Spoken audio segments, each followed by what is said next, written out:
wait there. Put the lead on him, eh? Righto, boys, we've got a light.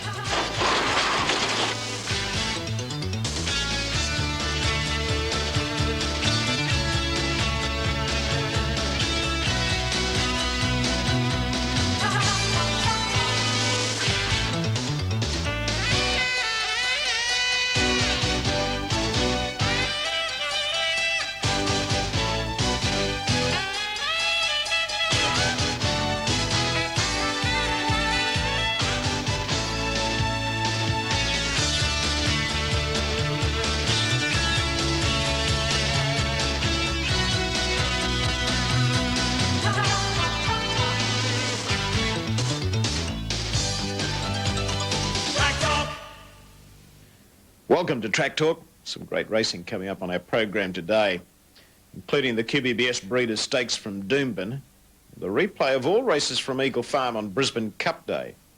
You'll see Just a Dancer win the Brisbane Cup, and you'll see Zinders and Kinjite have a great battle in the Castlemaine Stakes. And first up, let's have a look at the meeting from Rosehill in Sydney. To take us through that card, here's Mark Sheehan. Thanks very much, Wayne. We had a heavy track for racing here this afternoon, and the horses found it hard to make ground here today. Horses certainly up on the pace were at an advantage throughout the program, and the going a little bit hard to fathom. Down on the inside didn't appear to be all that good early on, but the horses were winning down near the rail later in the day. The first event won by Top Comedian, who hadn't raced for some time, by Vane Carrioy, a former good wet tracker, and Top Comedian, after appearing beaten, fought back very strongly to take the prize. The runner-up was Secured, who looked certain to win when he rushed up at the 200-metre mark. He hadn't raced since the 11th of May, and that race was over 1,600 metres. This afternoon, the switchback in distance was against him. He had to be bustled up all the way, and it was a good run nevertheless, although he was beaten. Recite the Poem battled on evenly. He hadn't raced for some time also, but looked a lot better in the enclosure before today's race, and it looked like he benefited from the couple of runs off. All set for the first. Off and running. Good start, Secured slow. He's last out of the gate, and Faldo bounced out in front of Top Comedian, followed by Recite the Poem and Western Rhythm. Ironic Reason has to be ridden a bit by Beedman to get into a forward spot, followed by Describe, and then March Ons and Secured improving after that slow start from Esperantist, and out deep as Swahili. Well back as Calabash, followed by My Diamond Rouge, and then Gull Sunrise, who's well back in the field, and Court Flirtation has tailed off last as they go to the 800 mark, where Faldo sped clear, led by 2 lengths or more to Top Comedian. A length and a half to Describe on the inside of Recite the Poem, and Secured is working into the race now, followed by Western Rhythm out wide, Marchon.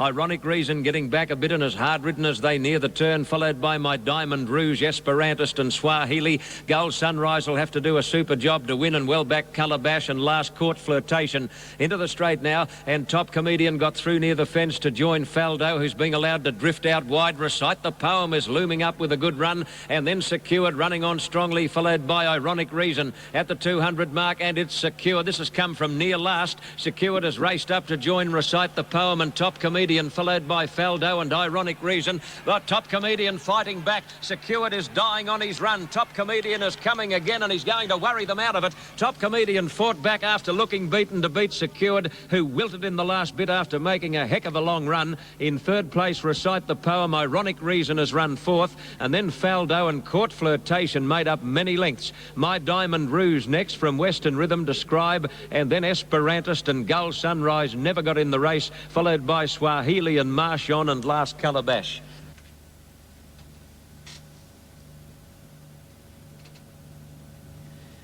Well, they come down inside the last 200, and we had a line of 3 with Top Comedian on the inside, Recite the Poem in the centre, and Secured on the outside. And Secured certainly looked to be doing the better as they came towards the 200, but he started to die on his run close to the line. Top Comedian maintaining his advantage on the inside, and Top Comedian holds on. Secured on the outside and Recite the Poem in the centre, and they come to the line in the first with Top Comedian by Vane Carrioy proving a little bit too strong. Here's the steward's footage on the first. And they're off and running in the first on the program, with Secured missing the start from about barrier number 5 in the white with purple hoop sleeves, and Top Comedian and Faldo jump quickly. Western Rhythm is up there in the early stages. Recite the Poem settles just in behind them, yellow sleeves with a red jacket. Ironic Reason is next to it in yellow and black check, and Describe back on the rail. Now, Secured has made ground to be about midfield, racing in between horses from Western Rhythm and Marchons. And Gold Sunrise, who was in the market, couldn't go at all today. He's a long way back with White Sleeves and Cap, and he remained rearwards throughout the race. Faldo set a solid pace. He's nicely clear of Top Comedian as they approach the turn, and unfortunately the stewards have withheld the remainder of the footage. Second event on the program, and this was taken out by Jabalay, who has now won her last 3 races straight by Vice Regal. Certainly loves the sting out of the ground.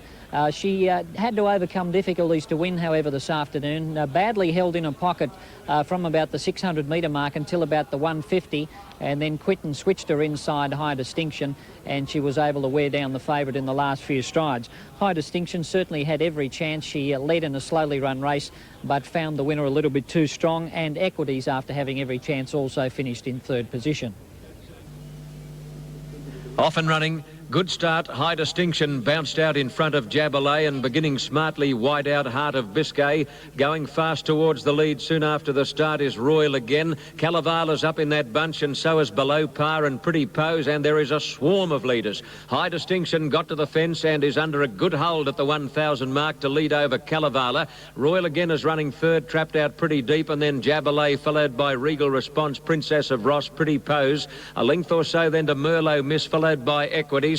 At the head of the others, Below Par, with Heart of Biscay dropping back, and then Lady Walker and Mayenfeld on the outside as last as they come to the 700 metres mark. High Distinction with the inside running is just the leader over Calavala. Royal again on the outside, flat to the boards as they near the turn, and then Pretty Pose and Jabalay held up for a run at the moment, followed by Regal Response, Princess of Ross. Equities hard ridden as they turn the corner, followed by Mayenfeld and Below Par. Into the straight, High Distinction led over Calavala. Jabalay's about to get a split between them. Quinton hasn't popped the question yet, followed by Regal Response, and then Royal again, and Equities on the outside is now coming with a strong run. At the 200, High Distinction still in front. Equities on the outside trying to get to a Jabalay, ducking back to the fence. High Distinction being tackled by Jabalay, getting the rails run. Equities can't quite reach them. It's Jabalay and High Distinction. Jabalay did best and notches the hat trick.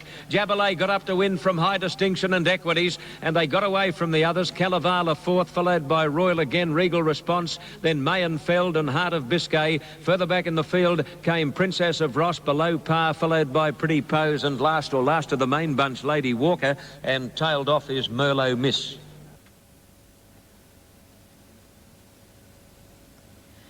Well, Jabalay, the winner of race number 2, is diving back to the inside with the pale blue sleeves and Cap to go out after the favourite High Distinction, and Equities on the outside with the white sleeves and Cap.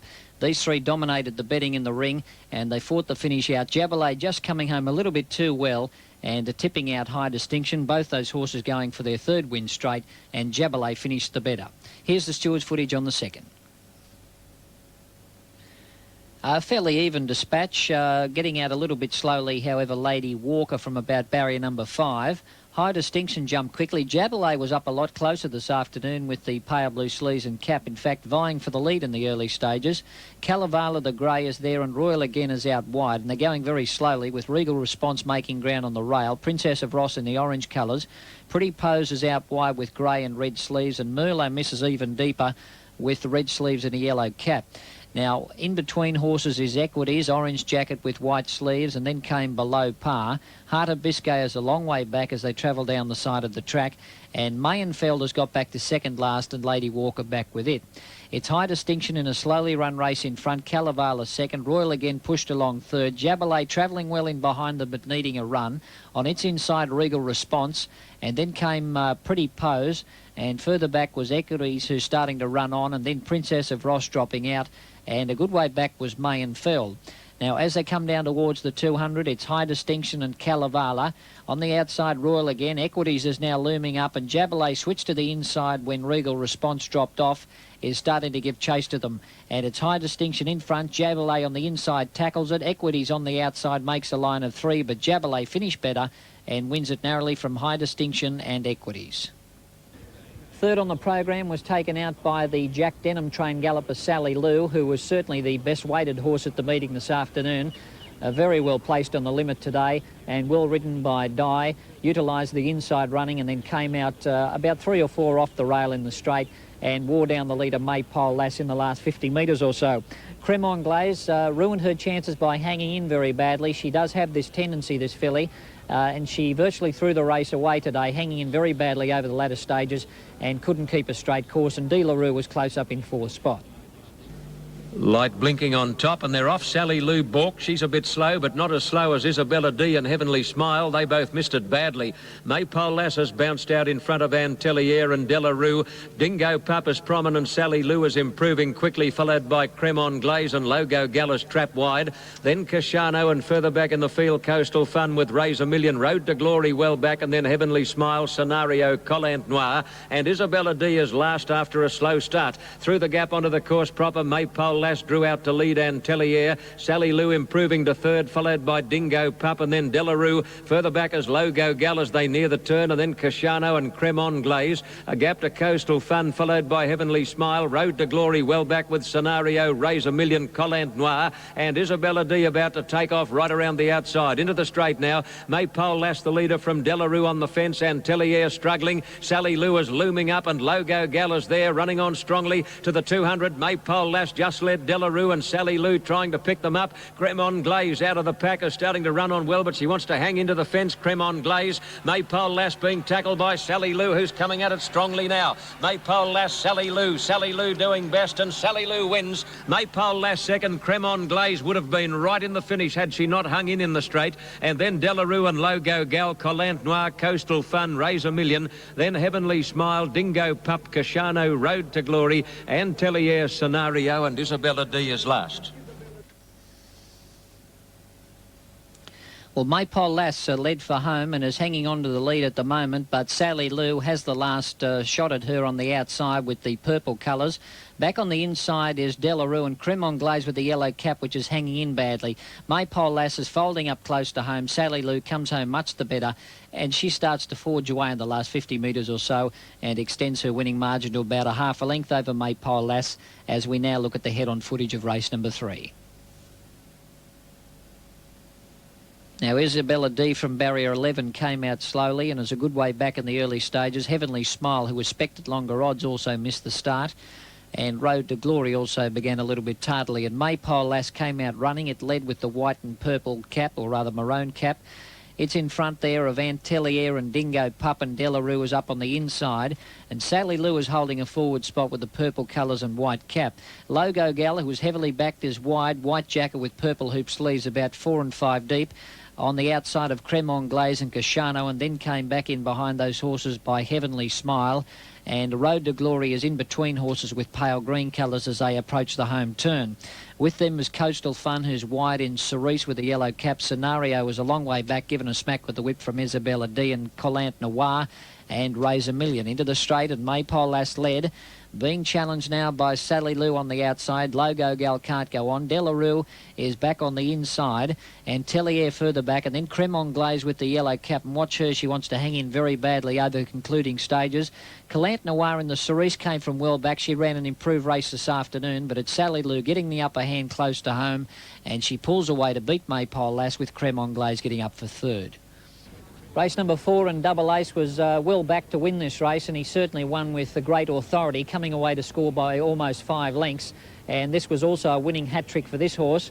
He's revelled in the soft ground in the last few weeks, and will certainly win in welter company, judging by today's win. The runner-up in the race was Rhythm Kingdom, the stablemate, who was anchored by her 57 kilos. She's not overly robust, and the big weight was against her this afternoon. And Kincaid, who was having her first run for about 18 months, battled on quite evenly in the straight to finish third, and it was a good run under the circumstances in the heavy conditions.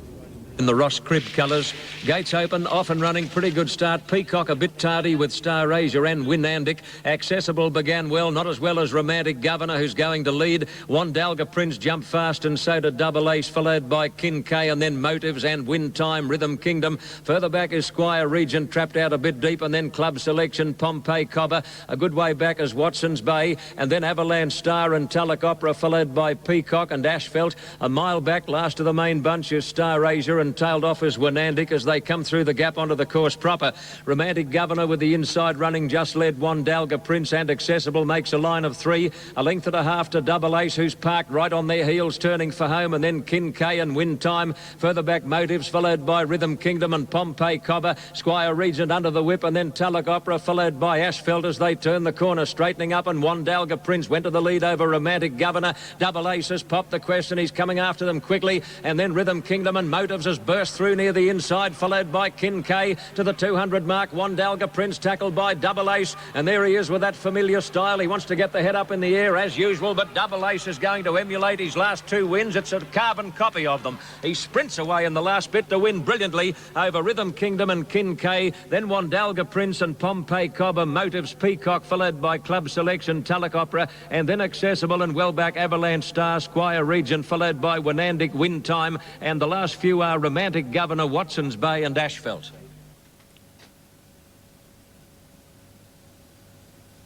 Well, Double A certainly gave them a caning here in the orange colours with the green spots. He's starting to sprint away over the last 150 metres and putting a real gap in them. Rhythm Kingdom is second down on the inside with a pale green cap, and then Kincaid. But the further they went, the further Double Ace raced away. Duckett merely shaking the whip at him, and this son of Aythorpe handling the ground extremely well comes on to record a very easy victory. Here's the head-on footage. Well, Double Ace drew in close in barrier number 3, and he began quite well. Pompey Cobber didn't begin all that well, and he drifts back in the early stages. Now, showing good pace from an outside barrier was Romantic Governor to come across and lead.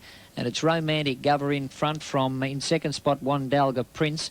Accessible is out wide, and Kincaid is up in a fairly forward spot with Double Ace back on the inside in about 5th position. Then Motives from Win Time, who is disappointing today.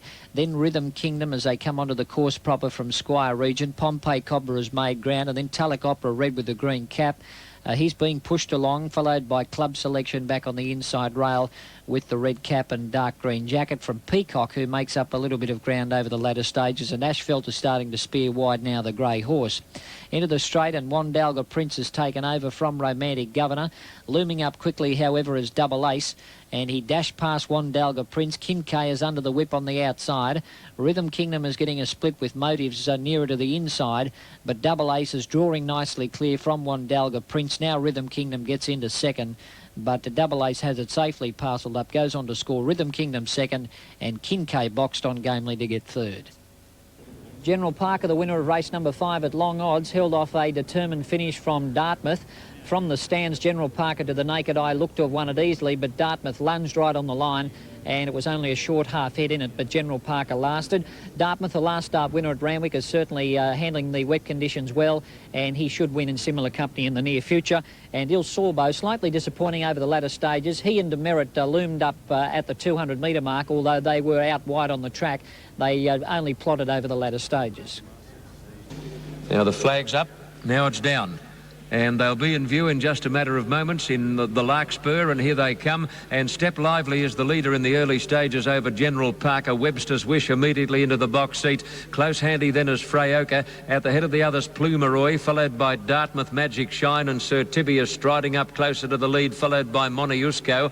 Il Sorbo's a bit worse than midfield. A gap then to Demerit, followed well back by Sackford's Image and Coughlack Valley. And McWilliam is last as they go past the 1600 mark, wheeling to the back now.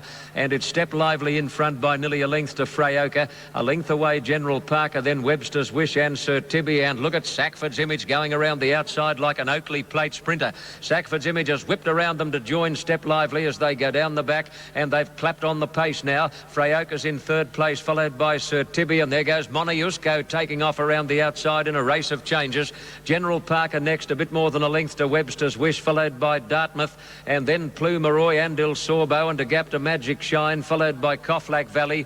Demerit is well back at the moment and tailed off McWilliam, who's now being ridden along as they come to the top turn at the 900 mark, and Whiteout Moniusco has raced up with Sackford's Image, and they go to the lead together, clear of Step Lively, followed by Freyoka, and then General Parker, Sir Tibby on the outside. Il Sorbo coming into it, going with him as Webster's Wish. Further back, Dartmouth, who's hung up near the fence at the moment. Under the whip now is Plumeroy, followed by Coughlack Valley. A long way back is McWilliam, and tailed right off is Magic Magic Shine as they come to the corner. Into the straight and kicking away again is Step Lively. It's Step Lively kicking away, turning for home over Moniusco and General Parker. Dartmouth getting a run up near the fence, and further back then is as Freyoka, followed by Il Sorbo and Demerit wide out, but in the straight 300 out, and Step Lively is headed by General Parker, who shoots to the front. General Parker dash clear at the 200 mark. Dartmouth coming after him, and then Il Sorbo and Demerit. General Parker's clear with 100 to go. Dartmouth in second place, inch by inch, just pegging him back. General Parker still in front. Dartmouth is grabbing him with every stride. Will the post be too close? I think it might, yes. General Parker fell in to win it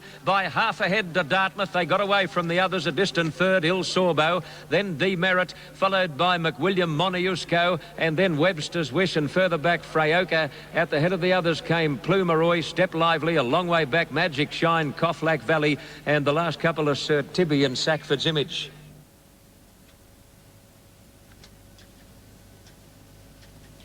General Parker has run clear in the fifth on the program with the yellow colours. Dartmouth with the blue sleeves giving chase, and they're clear from Il Sorbo and Demerit, who are starting to plod. Dartmouth is starting to knuckle down to his work very strongly now and starting to take ground off the leader, General Parker. General Parker just in front on the inside, but as you'll notice as they come to the line, Dartmouth is really starting to close on him. Dartmouth, in fact, as we look at the freeze frame here, appears to win with his head coming down and General Parker's coming up. But General Parker got the verdict over Dartmouth when the judge examined the photo print. Here's the head-on footage now. Well, Step Lively commenced quickly from an inside barrier. Magic Shine got cut out from barrier number 3 and drifted well back on settling down. And Step Lively led as they come onto the course proper from General Parker, who's up there with the short prize favourite Webster's Wish, who was most disappointing this afternoon, but by the same token, he was well under the odds in the ring, I thought. Freyoka was moving up around the outside, and Sir Tibby is pressing on with the red cap. And Sackford's Image is trapped out very deep with the white blinkers and black and yellow colours as they come onto the first corner, where they slow up now, and Step Lively led, Freyoka second. Sackford's Image is spearing around the outside to attack for the lead. Sir Tibby up there, so too is General Parker on the inside, getting a nice run. Webster's Wish in the centre, and Moniusco in the orange colours is taking off around the outside now, 3 and 4 deep. Il Sorbo is back about midfield, 3 and 4 wide, red sleeves and cap. And trailing it is Coughlack Valley, who's got a yellow jacket, red sleeves and cap. In between horses, Plumeroy. Dartmouth is back on the rails about midfield, and then Magic Shine from Demerit and McWilliam last of all. It's Moniusco moving up to challenge Sackford's Image, and back on the inside, Step Lively. Freyoka gets a nice run behind them, and then came Sir Tibby. And further back was General Parker on the inside rail, with Dartmouth tracking that horse forward. Plumeroy's beaten. Webster's Wish being pushed along in the centre, black sleeves, orange cap from Sir Tibby. Il Sorbo taking closer order, and around the outside comes Demerit now with the cerise colours as they approach the turn, where Step Lively is kicked away now from General Parker getting into second. Moniusco's beaten. Il Sorbo out wide on the track. Dartmouth is saving ground near the inside. And then Freyoka, who's gone from Webster's Wish, and Demerit starts to make a bit of a dash down the outside, but he petered out thereafter. General Parker in front. Dartmouth getting out wider now is giving chase, and then they're clear from Il Sorbo and Demerit, and further back in behind those horses, the tiring Step Lively. But it's a race in two. General Parker hanging on to his lead, although he tied. Dartmouth just couldn't make up the ground, and he was narrowly beaten by General Parker with Il Sorbo in third position. Race number 6 was won by Bar Harbour. Was well backed in this race because it was expected to be up on the pace, which it was, and it did have rain-affected form, and Bar Harbour fought back very strongly after Mighty Ramu, the favourite, certainly looked to have its measure near the 200-metre mark, but Bar Harbour outgained that horse to the line. Mighty Ramu, he certainly was short enough in the ring. Had to be bustled most of the way to hold his position, but he had his chance, and the third place got a look at Crony, who looked certain to win when she charged up at the top of the straight, but she did have to cover ground in the middle stages, and that told at the end, and she died on a run. Off. Good start with the exception of Flicker's Dream, who came out very awkwardly, and so did Sea Cello, and Clay Rhine bounced right out in front. Thwarted began well, and so did Bar Harbour.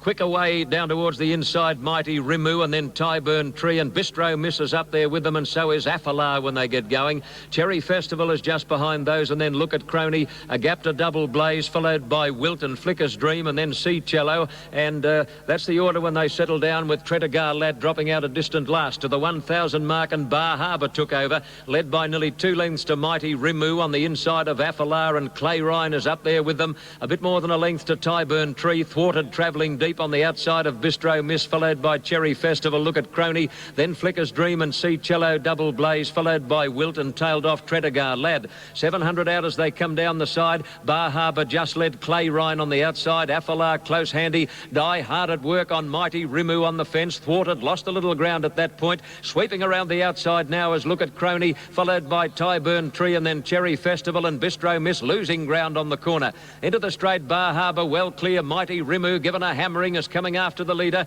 In third place, Look at Crony right out in the middle of the track, and Look at Crony is the danger. And then Thwarted, followed by Tyburn Tree and Cherry Festival to the 200 mark. Mighty Rimu, Bar Harbour, Look at Crony might be starting to struggle a bit now, and it's Bar Harbour and Mighty Rimu coming away. They're going to fight out a tooth and nail struggle. Bar Harbour fighting back after looking beaten. He's got Mighty Rimu's measure, and Bar Harbour drew clear near the line. He ducked out in the last little bit, but he beat Mighty Rimu. Third, Look at Crony. Fourth is Thwarted, and then Wilt and Tyburn Tree, Cherry Festival, Flicker's Dream, Bistro Miss, Double Blaze, then Tredegar Lad and Affalar, and the last couple were Clay Ryan and Sea Cello.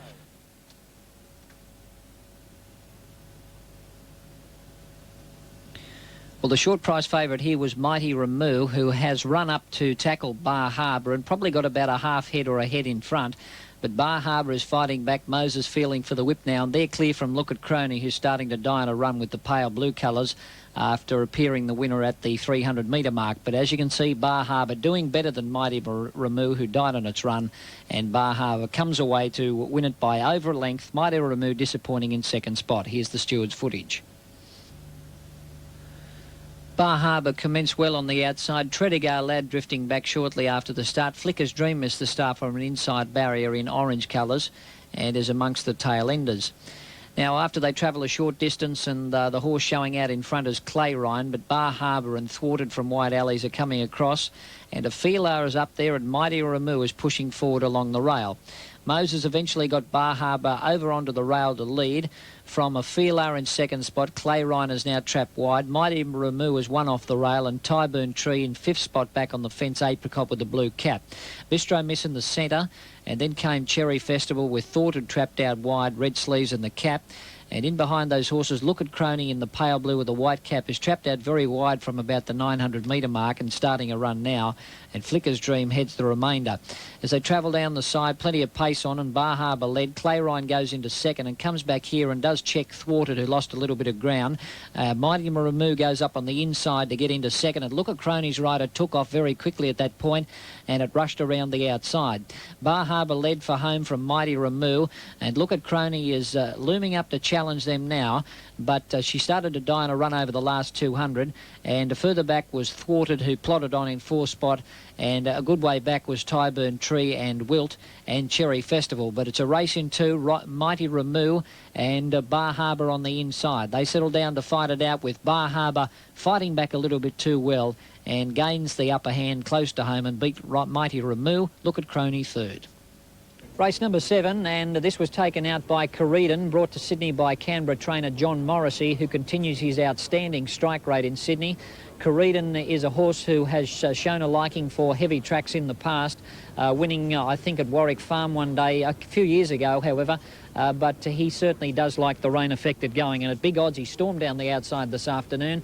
His previous form had been around the Canberra area and wasn't much to write home about, but the soft conditions obviously helped him today. He got up to score from Pleasant Life, who looked certain to win at the 200, and the third place get a Quiet Queen, who didn't have a great deal of peace after going to the lead in the early stages. Off.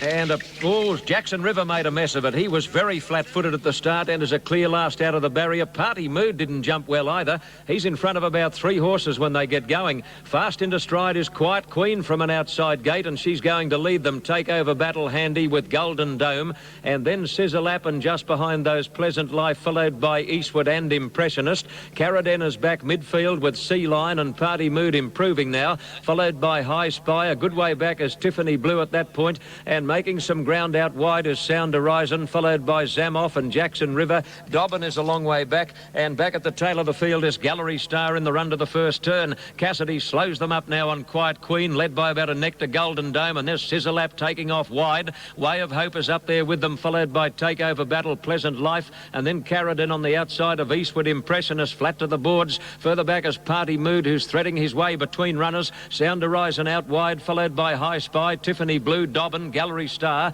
and then Sea Line, and a long way back as they turn for home is Jackson River. Into the straight, Quiet Queen, the leader over Golden Dome and Scissor Lap, and then Takeover Battle, hard ridden. So is Way of Hope. Party Mood on the fence behind a wall of horses, followed by Pleasant Life, and then Carradine and Sound Horizon at the 200. Golden Dome and Quiet Queen are fighting it out. Little Pleasant Life on the outside, looking a hope, and Carradine is wide out on the track, coming with a big run. Many chances, 100 metres out. Pleasant Life, Quiet Queen, Carradine on the outside. Carradine and Pleasant Life are going to fight it out. They come to the line, locked together, and Carradine on the outside has just pipped Pleasant Life. Quiet Queen might get third, just in front of Eastwood. Takeover Battle, then Way of Hope, Party Mood, never in the race after a slow start, followed by Golden Dome, Gallery Star, Impressionist and Scissor Lap, Zamoff, Sound Horizon, Dobbin, well back Sea Line and Tiffany Blue, and tailed off Jackson River.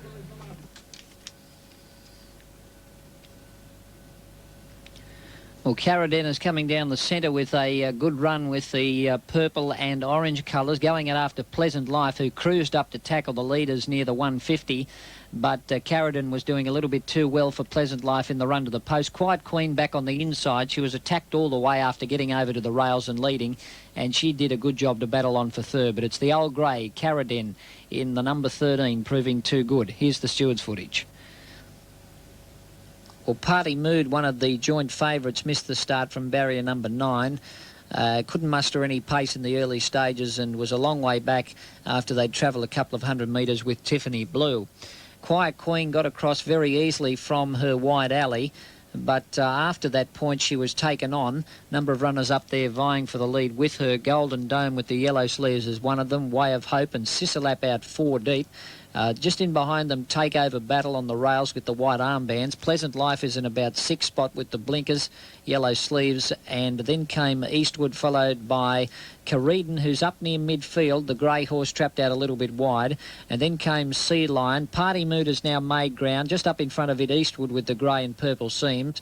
Sound Horizon is very wide, and then came High Spy inside it, and a long way back was Dobbin, and wide on the track Jackson River, who missed the start, and he's amongst the cap catchers with Gallery Star. Golden Dome, Quiet Queen and Scissor Lap make a line of 3 as they turn for home with Takeover Battle and Way of Hope just in behind them, and Pleasant Life is now popping out 4 deep. And then came Carradine tracking it a good way back, Eastwood, Sound Horizon, and Party Mood is back on the inside. Doesn't get a great deal of luck over the latter stages, but probably wasn't travelling well enough to win anyway. Pleasant Life is rushing up now to challenge Quiet Queen at the 200. Carradine comes after those horses, and Carradine and Pleasant Life settle down to fight it out. There's Party Mood getting a bit of a check back in the field, but Carradine takes over from Pleasant Life and takes the prize. Quiet Queen are battling third.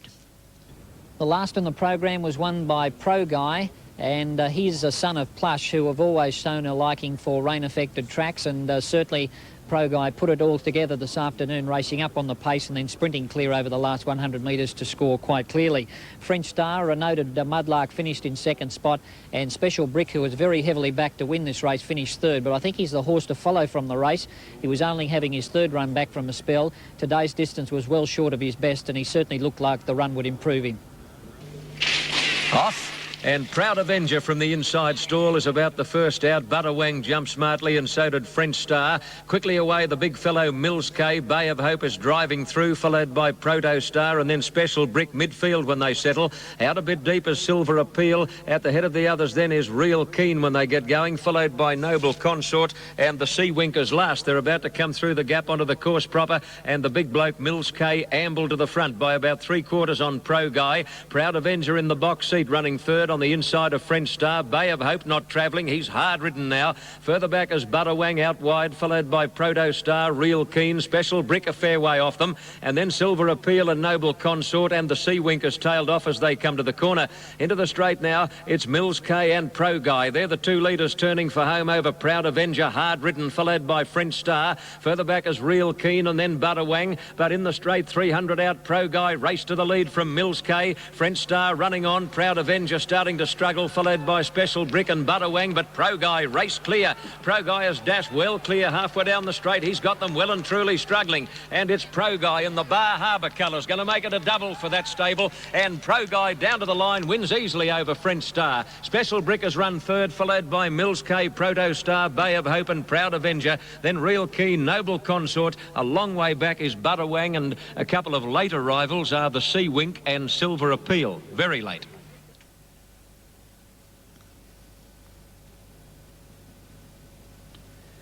Well, Pro Guy has drawn nicely clear, the stablemate of an earlier winner, Bar Harbour, and has run about 2.5 in front of French Star the Grey. Milskay is tiring back on the rail with the red cap, and eventually running on for third was the heavily backed Special Brick, a stablemate of the previous winner. But it's all over here. Pro Guy has run well clear and giving nothing else a chance. The Son of Plush is drawing away for a very easy win, ridden by Matt Bravado in the last on the program. Here's the head-on footage.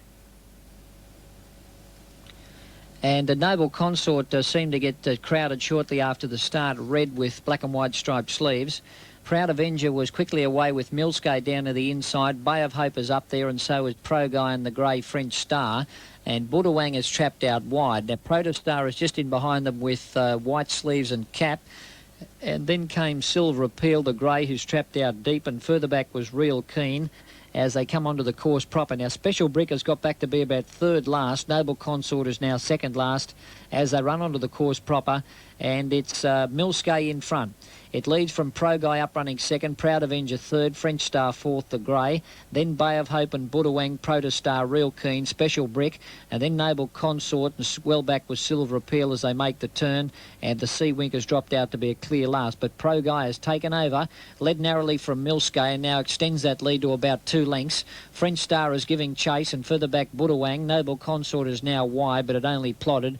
Bay of Hope gave in without a yelp, and Special Brick is starting to come between horses with the orange sleeves and cap, and does get home well, indicating that he needs further. But it's Pro Guy well clear, and he goes on to score French Star second and Special Brick running on for third. Well, My Black Booker comes out of the first in the shape of the runner-up Secured. He had to be bustled hard all the way this afternoon after missing the start. He'll be much better suited when he gets in a longer race and can settle in the early stages and run home thereafter. So he's My Black Booker from this afternoon's program. We'll be back in a moment and have a look at Canterbury from Wednesday.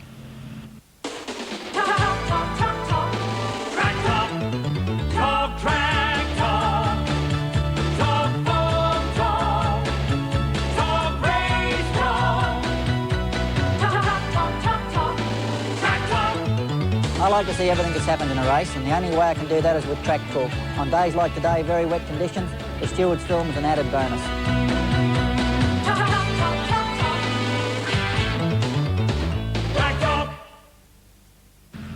Well, following the torrential rain in Sydney during the week, we had a very heavy track for racing at Canterbury on Wednesday, and the first event was taken out by Sakala, who is the first of the Golden Ivory breed to win a metropolitan race in Australia. Very well bred galloper, Sakala.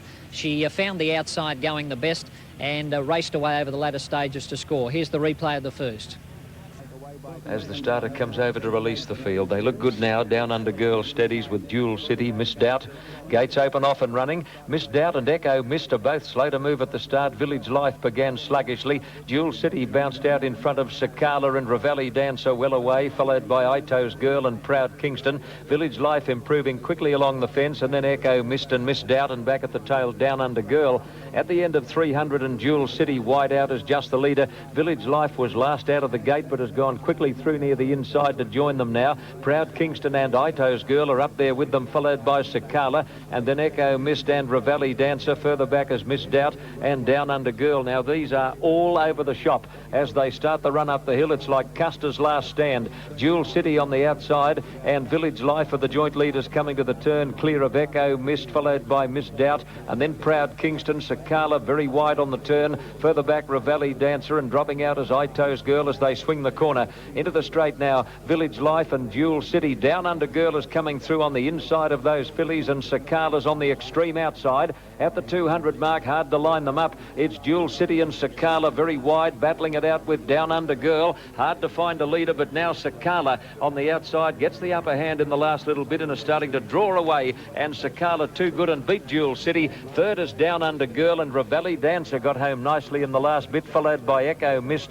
A gap then to Village Life, followed by Proud Kingston and Ito's Girl, and back at the tail is Miss Doubt. All set. Off and running. Newsbox Jump Well wasn't the best out by the same token. Virginia Beach actually won the start. Mexicana was quickly into stride, followed by Golden Waratah. And then pushing through between runners in the early stages is Petite Precieux, followed by Chantilly Bronze and Pagan Soir back at the tail of the end of 300.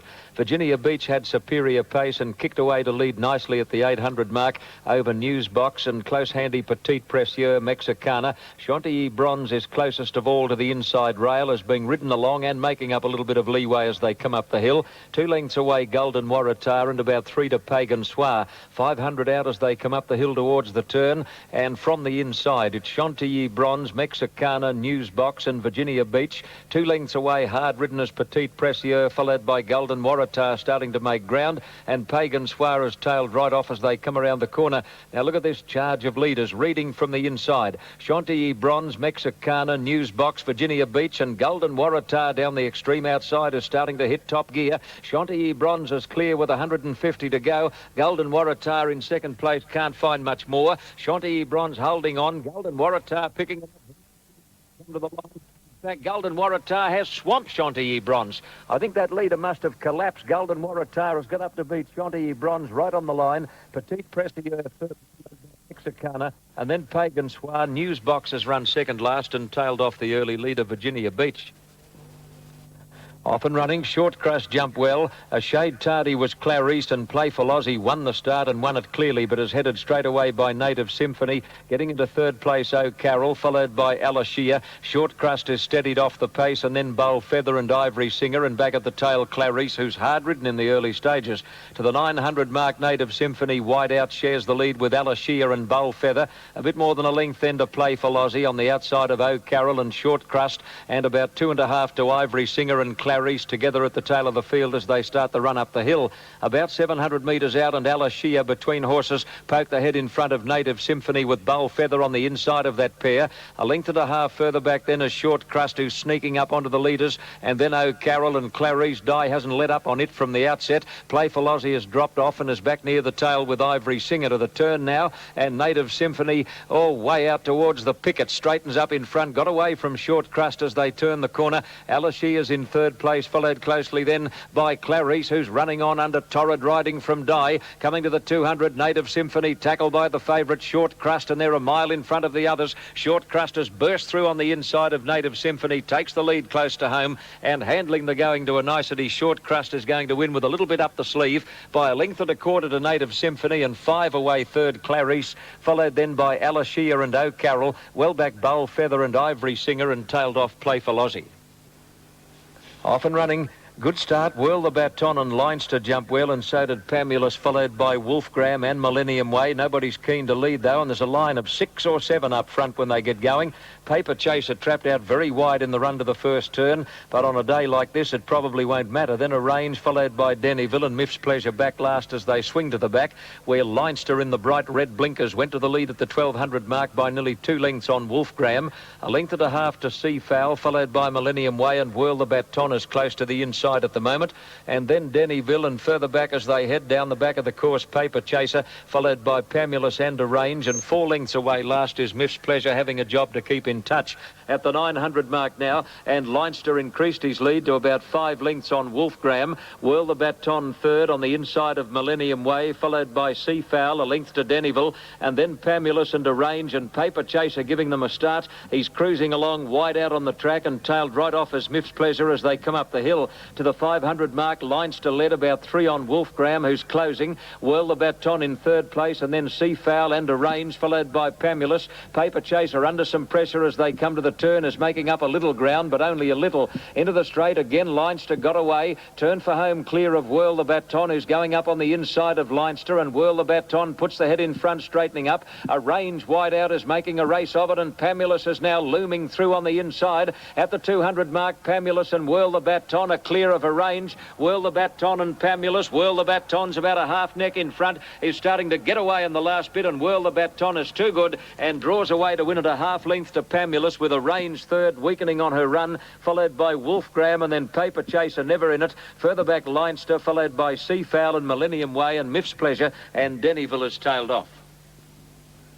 Adventure Valley throwing the head about. The stalls open, they're off, and our Shamrock dwelt. He's a bit tardy to begin. Catalina Heights wide out won the start and bounced clear of our Chinook, and our Shamrock quickly cruising through to join those leaders.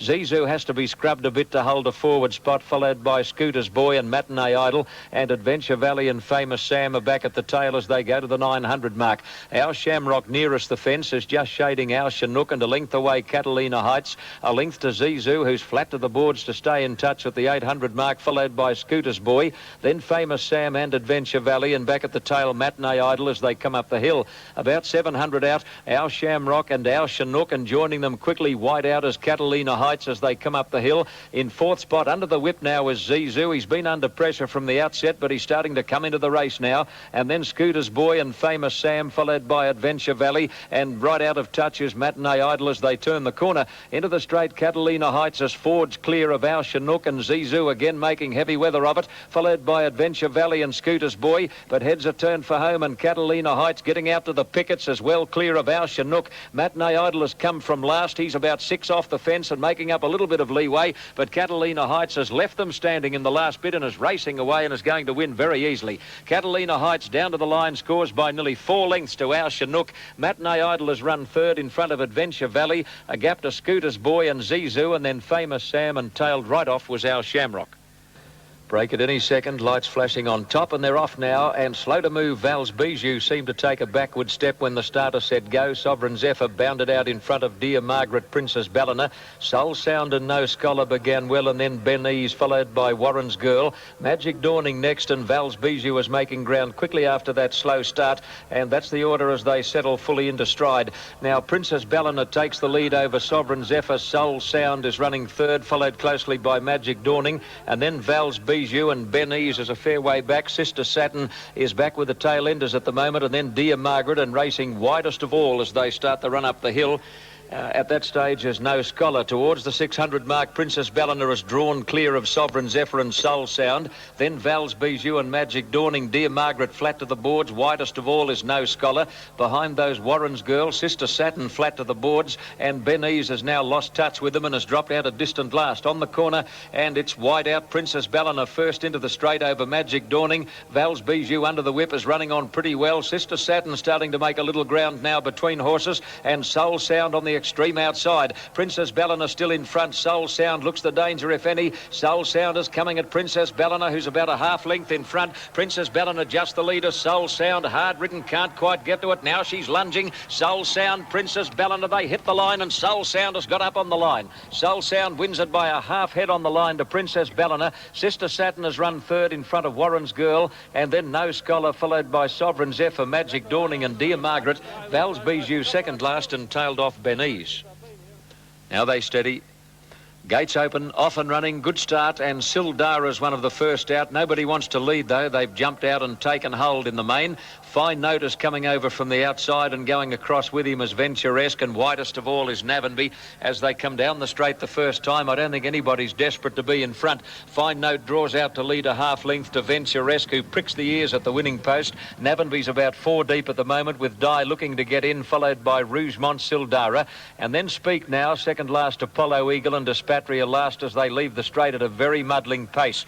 The leader, Fine Note, slows them right up, led by nearly 2 lengths now to Venturesque, and dropping into third place Sildara, about a length to Navanby, followed by Rougemont, and a half to Speak Now on the outside, and the last couple are Aspatria and Apollo Eagle as they sweep to the back. Cooksley's increased his lead rather quickly on Fine Note, opens up a break of some 6 lengths now on Venturesque, and a length away to Navanby, 3/4 then to Sildara, followed by Rougemont and Speak Now on the outside. Aspatria second last, and Apollo Eagle is last, but about to start a forward move as they go down the riverside to the 900 mark, and Fine Note is humming in front, looks to be handling the going generously, and led by 4 lengths on Venturesque. In third place, niggled a bit now, Sildara.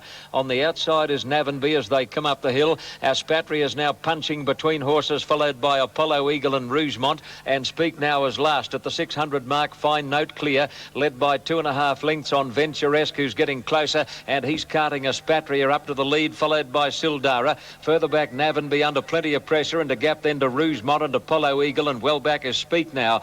On the turn into the straight, and Venturesque has rushed up to tackle Fine Note, and they turn together with all riders heading to the pickets. Aspatria now pulled to the extreme outside, followed by Sildara, and Navanby running on fairly well at the 200 mark. Aspatria has raced up to tackle Venturesque and Fine Note. Navanby closer down to the inside is running on, but Aspatria is going to break his duck at last in the city, and Aspatria draws away and goes to the line pretty well too to beat Venturesque, with Navanby third. Now Cooksley's lost his irons on Fine Note. He's lost everything, as a matter of fact. At the head of the others, Sildara, followed then by Apollo Eagle, and the last couple, Speak Now and Rougemont. Aim to Success made a lunge at the front of the gate, but they're off and running. Good start. Paducah's Hope is about the first out. Trevino began well. Equal Night didn't muster a lot of early pace, and he's back in the ruck early. Aim to Success is pushing through into a handy spot, and then Gull Brigand and Lockie Lad, followed by Pagan Place. Runaway Ron is hard ridden in the early stages. Equal Night is now starting to make a little ground out wide. Further back came Emilio, followed by And Irish, and Royal Showdown is back at the tail. To the 900 mark, all out in the middle, and Trevino and Paducah's Hope are the 2 leaders. Gull Brigand is closest to the fence, now going through to join them. Aim to Success in that bunch, followed by Runaway Ron, and then Lockie Lad. Equal Night is scraping the pickets as they come up the hill. Further back, Pagan Place and And Irish, followed by Emilio, and Royal Showdown can't keep in touch at the moment. Trevino has the head in front of Gull Brigand and Paducah's Hope, with Equal Night skirting the track. Further back then is Runaway Ron, who got a check at that point. He's in trouble, Runaway Ron, followed by Lockie Lad, and then Aim to Success and And Irish. But around the corner, and it's Gull Brigand, Trevino, and the big fellow Equal Night joining them on the outside as they turn for home. Jody Bain goes for the whip on Equal Night, who put the head in front of Trevino, and Gull Brigand, who are fighting on. His Lockie Lad joining in on the outside. Gull Brigand fighting back, appears to have the head in front of Trevino, and Lockie Lad is grabbing them on the outside. Lockie Lad is coming home best, takes the lead in the shadows of the post, and Lockie Lad at pretty good odds came away to beat Trevino and Gull Brigand, with Runaway Ron fourth, and then Equal Night, Pagan Place and Irish, Royal Showdown. Further back, Aim to Success and Paducah's Hope, and tailed right off in the race was Emilio. And this should be a start at long last in the final race of the day. They're off and running, and a little bit slow to move at the start. In fact, was almost cut out soon after the start. There was Dark Baron. Stop Work began well and led easily in the early stages over Dark Dynasty and Maharaja. Table Talk is prominently placed, and then Velocity Bell. Further back, Nebo Magic, followed by Strand and Bell. Splendid Mount very deep at the winning post the first time, and Dark Baron is back last after a tardy start. To the first turn on Stop Work is the leader over Dark Dynasty. Maharaja immediately in the box seat on the inside of Table Talk, and Splendid Mount scouting wide as they go out of the straight. Further back, Velocity Bell, and then Nebo Magic, followed by Strand on Bell, and Dark Baron is last of all. To the back, and the Veteran Grey, the 7-year-old Stop Work, is being tackled by Dark Dynasty, and they're putting on plenty of speed in the early stages. That pair matching strides to the back. They lead by about 4 lengths to Maharaja. On the inside of Table Talk, a length away, Splendid Mount, and then Strand and Bell Bell. Further back is Velocity Bell. Closest to the rails, Nebo Magic as they go down the back. And last of all is Dark Baron. Dark Dynasty on the outside is just shading Stop Work as they approach the 800 mark, and they're clear of Maharaja. Table Talk wants to drop the bit, is now being scrubbed along by Robinson, and then Splendid Mount followed by Nebo Magic. Strand on Bell is out very wide, starting to make ground now as they come up the hill, and then Dark Baron who's starting to pick up at the 600 metres mark. Stop Work and Dark Dynasty, with Stop Work again getting to a narrow lead. Maharaja in third place with Di throwing everything at the favourite, and then Velocity Bell and Strand on Bell is scraping the pickets as they come to the turn. Dark Baron is making ground close to the inside, but this old grey Stop Work has raced away with a big lead on the turn. The rider had a look back to see where they were. Stop Work straightened up about 4 in front. Dark Baron close to the inside is plugging on in second place. Maharaja not doing enough, and then Nebo Magic on Strand and Bell, but it is all Stop Work, and this time Grant Cooksley has both stirrup irons, and down to the line he goes full of running, and he looks like Silver Phantom coming to the post. Wins by about 8 lengths on the line to Strand on Bell. Maharaja has run third, followed by Nebo Magic, and then Dark Baron. Well back Velocity Bell, followed by a long way back in the field Splendid Mount. Dark Dynasty second last, and tailed off his Table Talk. Well, that was the last from Canterbury, which winds up the Sydney scene, and after this break Wayne will be back and he'll take you through Doomben.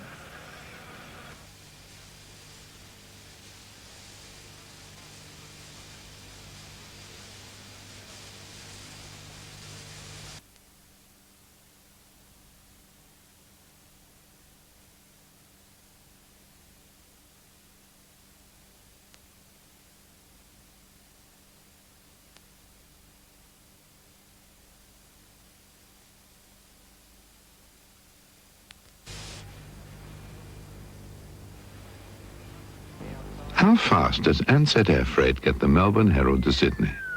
Extra, extra, extra fast. Piper. Ansett Air Freight. We deliver the most important package in the world, 500,000 times a day. It's time now for Brisbane racing, and first up today we'll have a look at the replay of all races from Doomben. The Brisbane Cup card coming up a little later, and the replay of the midweek fixture from Bundamba as well.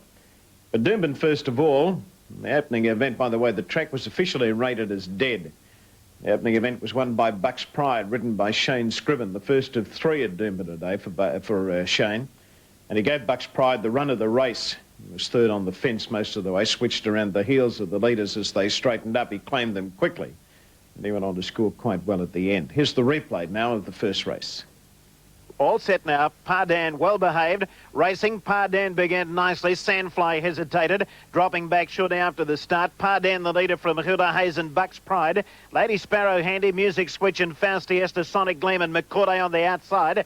Packy Size getting back to midfield inside of El Rafat, and then Doubloon. Nothing compares. Badgio, London Envoy both have drifted well back in the field. Then Zion Lad, and last of all is Sandfly heading down the side. Pardan's in front. They've got 750 to go. Pardan are half clear. Second, Hilda Hayes. Bucks Pride going easily. Third on the inside. Then Music Switch and Lady Sparrow in the middle. Faustiesta, McCorday. Then Sonic Gleam on the inside. El Rafat a bit deep. Packaside next. Then Doubloon, Badgio. Nothing compares. London Envoy, Zion Lad and Sandfly on the home turn. 400 metres out. Pardan straightens up a neck in front of Hilda Hayes. Bucks Pride switching across their heels, coming after them. Then Music Switch and Faustiesta. Sonic Gleam is next, and then Packaside in the middle. Down past the 250. Pardan in front. Bucks Pride is looming as a big danger on the outside. Faustiesta, Hilda Hayes is still there. Then Packaside and Sonic Gleam, but Bucks Pride, he shot away, and Bucks Pride has got them beaten. Faustiesta into second place. Then Hilda Hayes, but as they hit the line, Bucks Pride has beaten Faustiesta. Third in was Hilda Hayes, and fourth Pardan, then Sonic Gleam.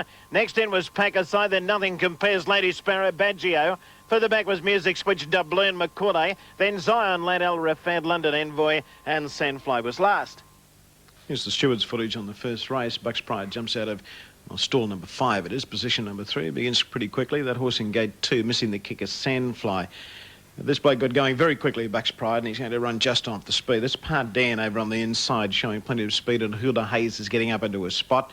Music Switch, you can see, trapped deep as they run up to the first turn. Faustiesta just off the pace, and Bucks Pride in the red jacket over on the inside getting a lovely run just off the speed as they head into this first turn. Now, Pardan is going fast, leads Hilda Hayes 3/4 of a length. Music Switch is running third on the outside, and Bucks Pride getting the run of the race over on the inside. Lady Sparrow's up in a prominent position, the white jacket and the black sash just off the speed there. Coming down the side of the course now, and Pardane is the leader. They've got about 600 metres to go. Pardane shows the way. In second spot on the outside is Hula Hayes, followed by Bucks Pride third on the rise, and then Music Switch, Lady Sparrow, Fausti Esther. Further back is McCauley in the middle, and over on the inside is Sonic Gleam. Here's the head-on shot in the straight, and Pardane is the leader, but taken on very quickly by Hula Hayes. Now Bucks Pride switching across their heels, coming to the outside, and he's coming after the leaders quickly. Fausti Esther's boxing on. Doubloon just behind them. Now there was some support for this horse. Ran a fair race too, Doubloon, but as Bucks Pride in front as they draw to the light, and Bucks Pride is going to go on and score. Second home was Fausti Esther on the outside, and Hula Hayes closer to the rails, third. Second event on the card, the winner here was Lyric Opera. She had a little bit of luck in the early stages of the race. She drew widely. There was a lot of speed on in the run to the first turn, and Lyric Opera was able to get over pretty close to the rails and get a lovely run just off the speed most of the way. She claimed the leaders as they straightened up, and she went to the line very strongly over the final part. There were some people who doubted Lyric Opera at a solid 1,200 metres. She's by He Loves Me, and the progeny of He Loves Me, when ridden quietly, can get to the line strongly in their races, as Lyric Opera displayed this afternoon. Second in the race was Mirandel, and I thought a very good run by the third filly, Celibacy. Now, her pattern of racing is to get back, and she's back about third last as they straightened up today. And she went to the line very strongly over the final part. Another good run in the race by God's Prospect. Let's have a look at the replay. All ready to jump, racing. Great start, that one. They hit the ground as one. Petite Brice driving through the field looking for the lead. Lyric Opera going fast. Markham Flower showing speed, and Irish Plains and Wheelby there. All Prospect for Love in a lot of trouble in the early stages. The boy standing high in the irons, ripping that filly back out of trouble as they head up towards the first turn, 850 metres out. Irish Plains the outside and Wheelby there. They're the joint leaders, and they race away to lead by 3 lengths on Lyric Opera. Petite Brice is fourth on the inside, followed by Mondo Vogue. Further back then came Markham Flower, and then on the outside is Mirandel picking up a bit of ground. Markham Wonder next close to the rails. Further back in the field then came one picking up ground wide on the outside, going around them Dancer's Duel. God's Prospect this way up, a long way back in the field with Celibacy. Prospect for Love, who's back near last, and Summer Evening at the rear, straightening up now, 350 metres to go. Wheelby there, got away, led by a length or so, but Lyric Opera's coming after the leader quickly on the outside. Mondo Vogue is running on. Mirandel coming into it with a well-timed run. God's Prospect and Celibacy down the outside, running on also 100 metres out. Lyric Opera the leader just in front of Mirandel. Celibacy is flying on the outside. Lyric Opera in front. She's going to hang on, I think. Yes, Lyric Opera first. Lyric Opera has won it from Mirandel and Celibacy. Next home, Markham Wonder, then Markham Flower. The God's Prospect and Mondo Vogue next, then this way up. Further back was Fierce with Petite Brice. Wheelby there, Dancer's Duel, Prospect for Love. Well back to Volatile Lass and Irish Plains last home. This one, a Lyric Opera, jumps from an outside alley, but there's plenty of speed on in the early stages of the race. Jump from gate 13, Lyric Opera. Plenty of speed on in the early stages of the race, and that allows her to cruise over close to the rails by the time they reach the first turn. There she is actually in front. That's Irish Plains on the outside, and going very fast with Irish Plains is Wheelby there in the pink jacket. Lyric Opera over on the inside in third place, just dropping in off the speed. There's Mondo Vogue going a bit deep on the first turn.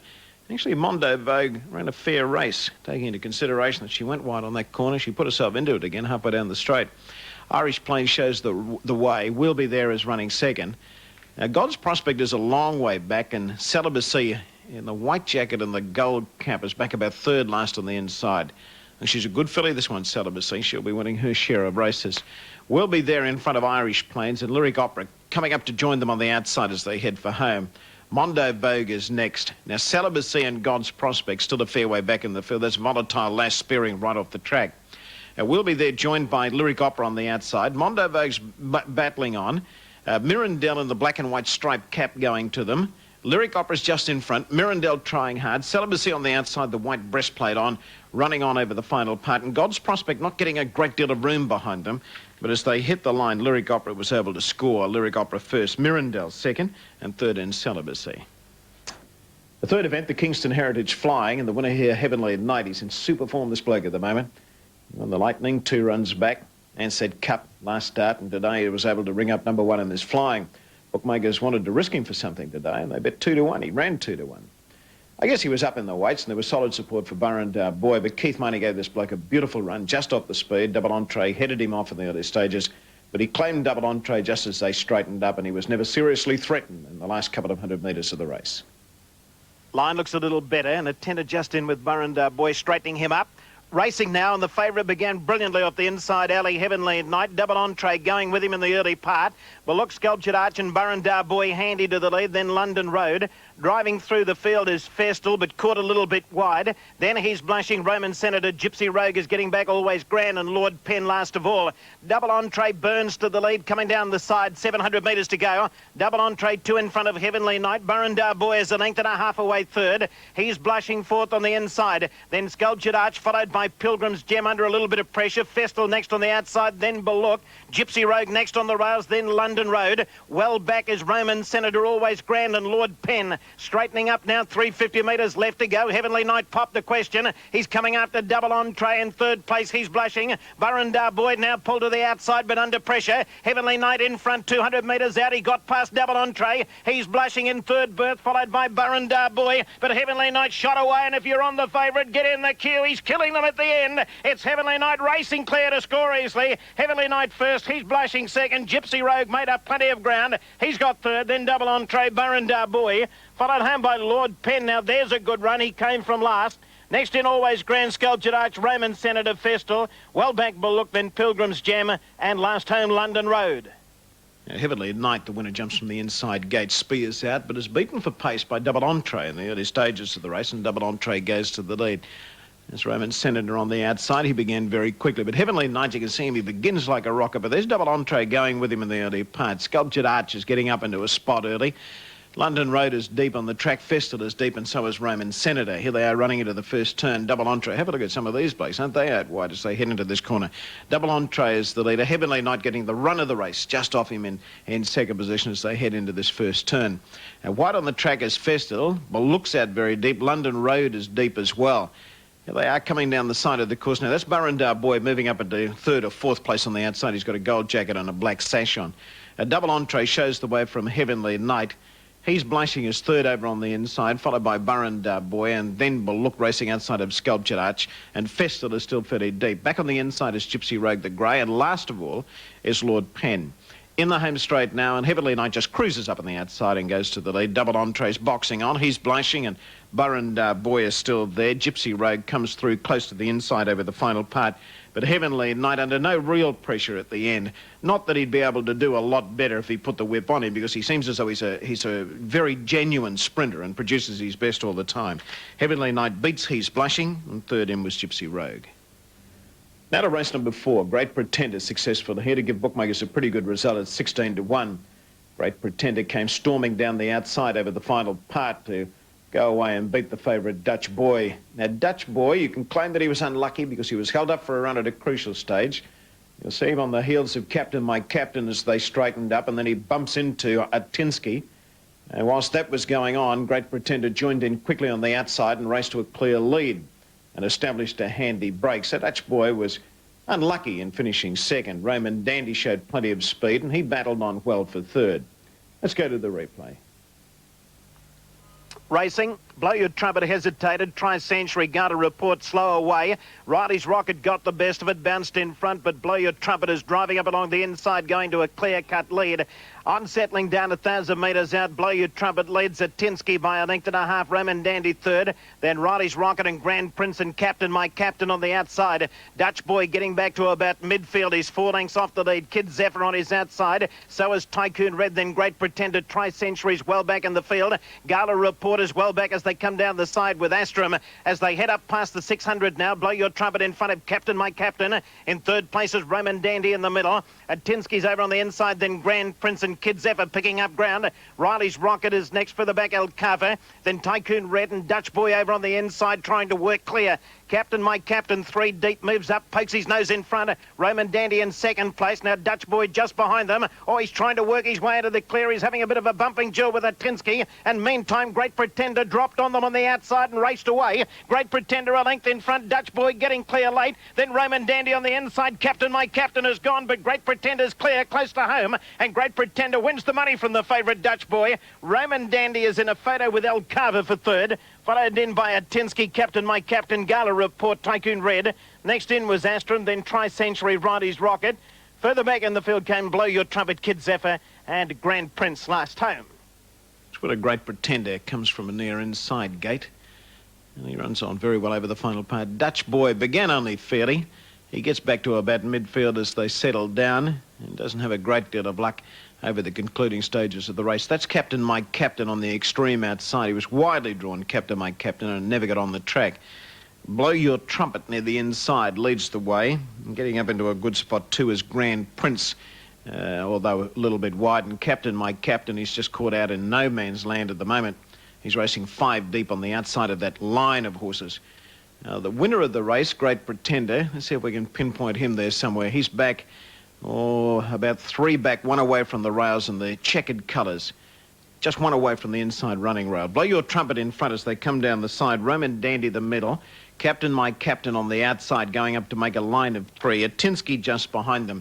Now, the head-on footage will be interesting here to have a look at the bumping that goes on between Atinsky and Dutch Boy. Now, Dutch Boy working his way away from the rails, coming out 4 horses deep. He's behind Captain Mike Captain and having a bumping duel with Atinsky there. And Atinsky, for the life of him, doing his best to hold his position. Now, Great Pretender is going to them quickly, and he's inclined to run about a little bit when he gets to the lead, Great Pretender. But he establishes a clear break over Dutch Boy, and Great Pretender goes to the line, and he was able to win the money. Great Pretender beating Dutch Boy, and third home was Roman Dandy. The 5th event, the QBBS Breeders' Stakes. Morning Lover gave bookmakers a terrific result here, a 50-1 outsider, and she was able to score well. Although it was a pretty tight finish at the end with Hysterical. He got a long way back early, flying home. It didn't seem possible that Hysterical could even get close to Morning Lover, but in the shadows of the post, she jumped up out of the ground and there was only a half head in it on the line. But Morning Lover had a big enough break up her sleeve to stall off Hysterical, but Hysterical is certainly going to be hard to beat. And there's a nice race coming up for her at the Tats meeting, the FAI Winter Stakes for fillies and mares, and over the longer journey, that's going to suit her right down to the ground, so she should be hard to beat in that. And Fabulous Fashions ran her usual honours race in finishing 3rd. Dan Jeeke stands up well. Racing, Dan Jeeke began fairly well. Piper's Bell got the best of it. Borroloola Lass and Wanda Knoll showing plenty of speed early, and Kenya McCann driving through to be handy with Prospector's Gold and Dan Jeeke, then Morning Lover. Piper's Bell caught out fairly wide in the early part outside of Argyle Cut, and then a high pack, and Fabulous Fashions on the rails.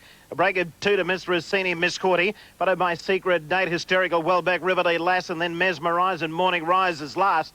Up towards the first bend, 850 metres out, Borroloola Lass, she's going quickly. Leads by a length and a half on Kenya McCann. 2 away third is Prospector's Gold. Wonder Dan Jeeke, followed by Wonder Doll, and then Argyle Cut in the centre. Morning Lover over on the inside, then High Pack, Piper's Bell, Fabulous Fashions, Miss Rossini, then Miss Cordy, who's under a fair bit of pressure. Riverdale Lass on the outside, then Secret Date. Hysterical's back third last as they run onto the home turn, and then Mesmerise and Morning Rise. Straightening up now, 400 metres to go. Borroloola Lass heads for home, a length on Kenya McCann. Dan Jeeke 2 away third, then Prospector's Gold. Morning Lover pulled to the outside, Wonder Doll running on, then Argyle Cut. Piper's Bell a fair way back, but starting to go forward, then Fabulous Fashions. Borroloola Lass in front, Morning Lover claiming her. Still there in the centre is Dan Jeeke. Hysterical flying home at the end, but Morning Lover shot away. Hysterical is charging out of the pack, coming after Morning Lover. Morning Lover just in front. Hysterical lunge, no, missed out. Morning Lover's just won. I think Morning Lover held on to beat Hysterical, tight for third. Fabulous Fashions or Dan Jeeke, then Morning Rise, who made up plenty of ground. High Pack next, then Mesmerise, Piper's Bell, Borroloola Lass, Argyle Cut, Prospector's Gold, Secret Date, Miss Rossini, Miss Cordy, Riverdale Lass, and then Wanda Don, and Kenya McCann stopped quickly and has finished near last. The Stewards' footage, Morning Lover jumping from a near inside gate. That's her gate number 6, stall number 6. She's coming out of actual position number 4, blinkers on and a pink cap. Dan Jeeke began okay, showing enough speed to get up into a fair spot. Kenya McCann is close to them in the early stages of the race. And Morning Lover back in the middle of the pack there, running about 7th or 8th as they settle down. Now, as they run up towards the first turn, and Borroloola Lass is the leader, she shows the way from Kenya McCann. Prospector's Gold is third over on the inside of Dan Jeeke, and Argyle Cut is caught out a little wide, and Wanda Doll is trapped out deep. Morning Lover is just behind them. Fabulous Fashions is back along the rails, and Hysterical is getting well back in the field. She's about second last at the moment, a green jacket on and a checkered cap and a checkered sash. They come down the side of the course. That's Mesmerise in the black and white back near last as well. Borroloola Lass is the leader. as they head down towards the direction of the home turn with about 400 metres to go. Kenya McCann in second position. Now, Morning Lover is starting to track through in the middle there to get out after these leaders. Danjiki actually third as they straighten up. Buralula Lass is the leader, heading for home. Kenya McCann is issuing the claim. Danjiki in the orange cap going after the leaders. Now, Morning Lover coming to the outside. She's running on very well. Wonder Doll is still there. Argyle Cut, Piper's Bell wide. Miss Cordy's deep on the track. Fabulous Fashion's just behind them. But Morning Lover's got to the lead. Now, look for Hysterical to fly the last little bit. In the red cap, the breastplate the outside. Morning Lover just in front. Hysterical couldn't reach her, and Morning Lover won in a photo. Third home was Fabulous Fashions. The sixth event, the winner here, Sunblazer, starting at the good odds of 16 to 1. I suppose if you can overlook his last start failure at Eagle Farm, prior to that his form had been pretty consistent, so he deserved to break through. Chris Muntz gave him a beautiful run. Of course, he had the alley to do it. He started from the inside gate, but he did give him a lovely run just off the speed most of the way. He proved a little bit too strong at the end, running down Ararat close, and Celestial Bay made up good ground to finish third. But another good run in the race, Tilly's Reprieve. Stand by for a start. Racing, Sunblazer near the inside, begins smartly. Northern News drop back shortly after the start. Woodstock Lad is getting back. On settling down, and Theme Song is going quickly in the centre, going to the lead from Ararat Close and God Century handy to them.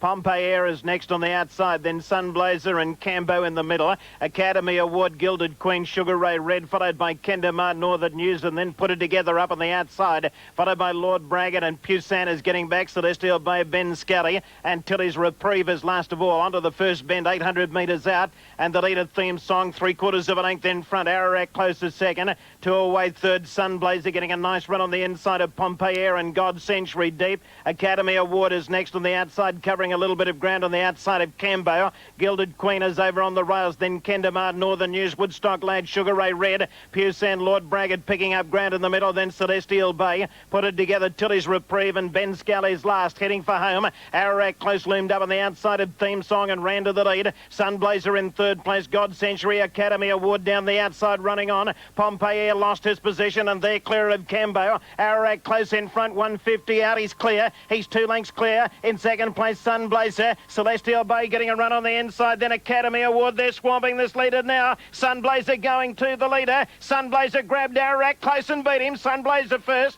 Ararat Close second. Celestial Bay might have got third, then Tilly's Reprieve and Northern News. Followed home by Gilded Queen, then God Century, Ben Scully. Next home, Pusan, then Lord Braggett, Cambo, Theme Song. Academy Award pulled up very quickly after going over the line. Then Kendamar put it together. Pompeii Air and Sugar Ray Red last. Stewart's footage, Sunblazer, the winner, jumps from the inside gate. There's a very good run in this race. Tilly's Reprieve flashes home over the final stages of the race. Pompeii Air in the centre began very quickly, going up into a prominent spot.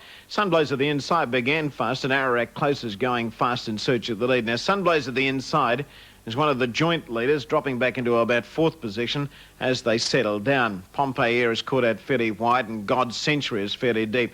Ararat Close is moving up on the outside. Magic Beam, Theme Song rather, is the leader. Theme Song and Ararat Close, they're the leaders into the first turn. Sunblazer running third, followed by Pompeii Air, 4th the outside, and then God Century in the middle. Now let's see if we can pinpoint this other bloke for you. Tilly's Reprieve. He's got black and gold. Oh, there he is, a clear last as I run into this turn. Back at the rear of the field and flies home at the end. Great run by him. They head down towards the home turn now, about 500 metres out. And the leader Theme Song, joined by Ararat Close on the outside. Sunblazer behind them on the inside of God Century. Now, Tilly's Reprieve is still back second last as they set sail for home. In the home straight, and Ararat Close is in front, but Sunblazer coming after him on the outside. They've got very similar colours on these two, Ararat Close and Sunblazer, both wearing those big blinkers as well. Now, on the outside is Academy Award. God Century is there. Tilly's Reprieve on the outside with the gold cap and the cheekers is flying home at the end. Ararat Close joined by Sunblazer close to home, and Sunblazer was just able to win it. That's Celestial Bay getting through in the middle to finish third. 7th event on the card, the Lennon's Hotel Stakes at Weight for Age, and Don't Play was back in the winning list today. Noel Doyle, his trainer, was questioned by the stewards after the race as to the improved performance by Don't Play. And Doyle said the fact that the race was run at Weight for Age and they were getting up onto firmer going today probably resulted in the fact that Don't Play raced a lot better. He wasn't entirely surprised that Don't Play was able to find his best form and score. So he scored pretty well this afternoon, and Neil Williams must be rueing his decision to ride Cadeo Star in the race. He's the regular rider for Don't Play. He jumped off, got on to Cadeo Star, who finished on place, and Shane Scriven finished up as the winning jockey to wrap up that winning treble at Doomben this afternoon. Line's good. Racing, Stargazer began okay off the inside alley. Tombstone going fast. Young Cabinia dropping back shortly after the jump. Arc Regal showing plenty of speed, dashing up on the outside in search of the lead, and Don't Play going with him. Arc Regal leads them into the first bend, 1,400 metres out. Don't Play second. Stargazer third over on the inside of Tombstone, and then Marsden Rock a bit deep. Greenback is next on the inside of Sir Alberton, then Cadeo Star, Young Cabinia, and McGinty's Crown last of all. Arc Regal is the leader, running along the back, 1,200 metres out.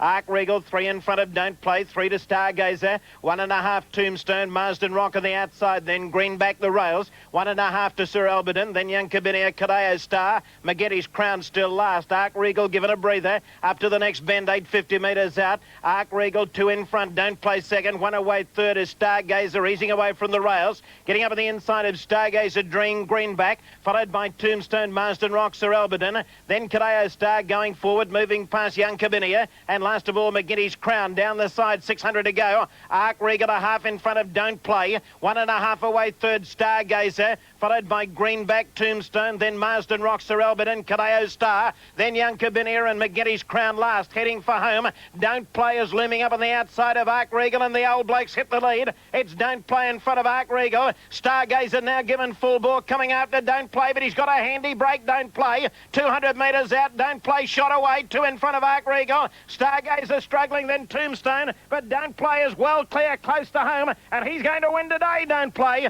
Don't Play first, tight second and third. Sir Alberton second, Stargazer third, then Cadeo Star, Tombstone, Young Cabinia, Greenback, then Arc Regal. Second last McGinty's Crown, last home Marsden Rock.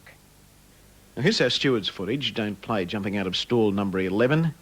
Stargazer the inside, Tombstone gate number 1. Stargazer began fairly from the inside alley. Don't Play and Arc Regal showing plenty of speed from out wide. Don't Play showing plenty of dash going up towards the leaders as well, but Arc Regal is going to head them off. Arc Regal now goes over onto the fence to lead. Don't Play, things just getting a little tight in the early stages of the race there. Don't Play and Stargazer were both checked, minor checks. Tombstone, then Marsden Rock, Sir Alberton, followed by Greenback. Now Cadeo Star, Young Cabinia and McGinty's Crown is at the rear. Into the back, 1,200 metres out, Arc Regal's the leader, leads the way from Don't Play. Stargazer is in third position, then Tombstone and Marsden Rock on the outside. Greenback is back on the rails, then Sir Alberton. Second last is Cadeo Star. Now there's one just inside of him, it's Young Cabinia. And last of all is McGinty's Crown. Arc Regal is the leader onto the next turn, 800 metres out. Don't Play second, Stargazer third, followed by Greenback on the inside, then Marsden Rock, Tombstone and Sir Alberton all together. Then Cadeo Star and Young Cabinia and McGinty's Crown last.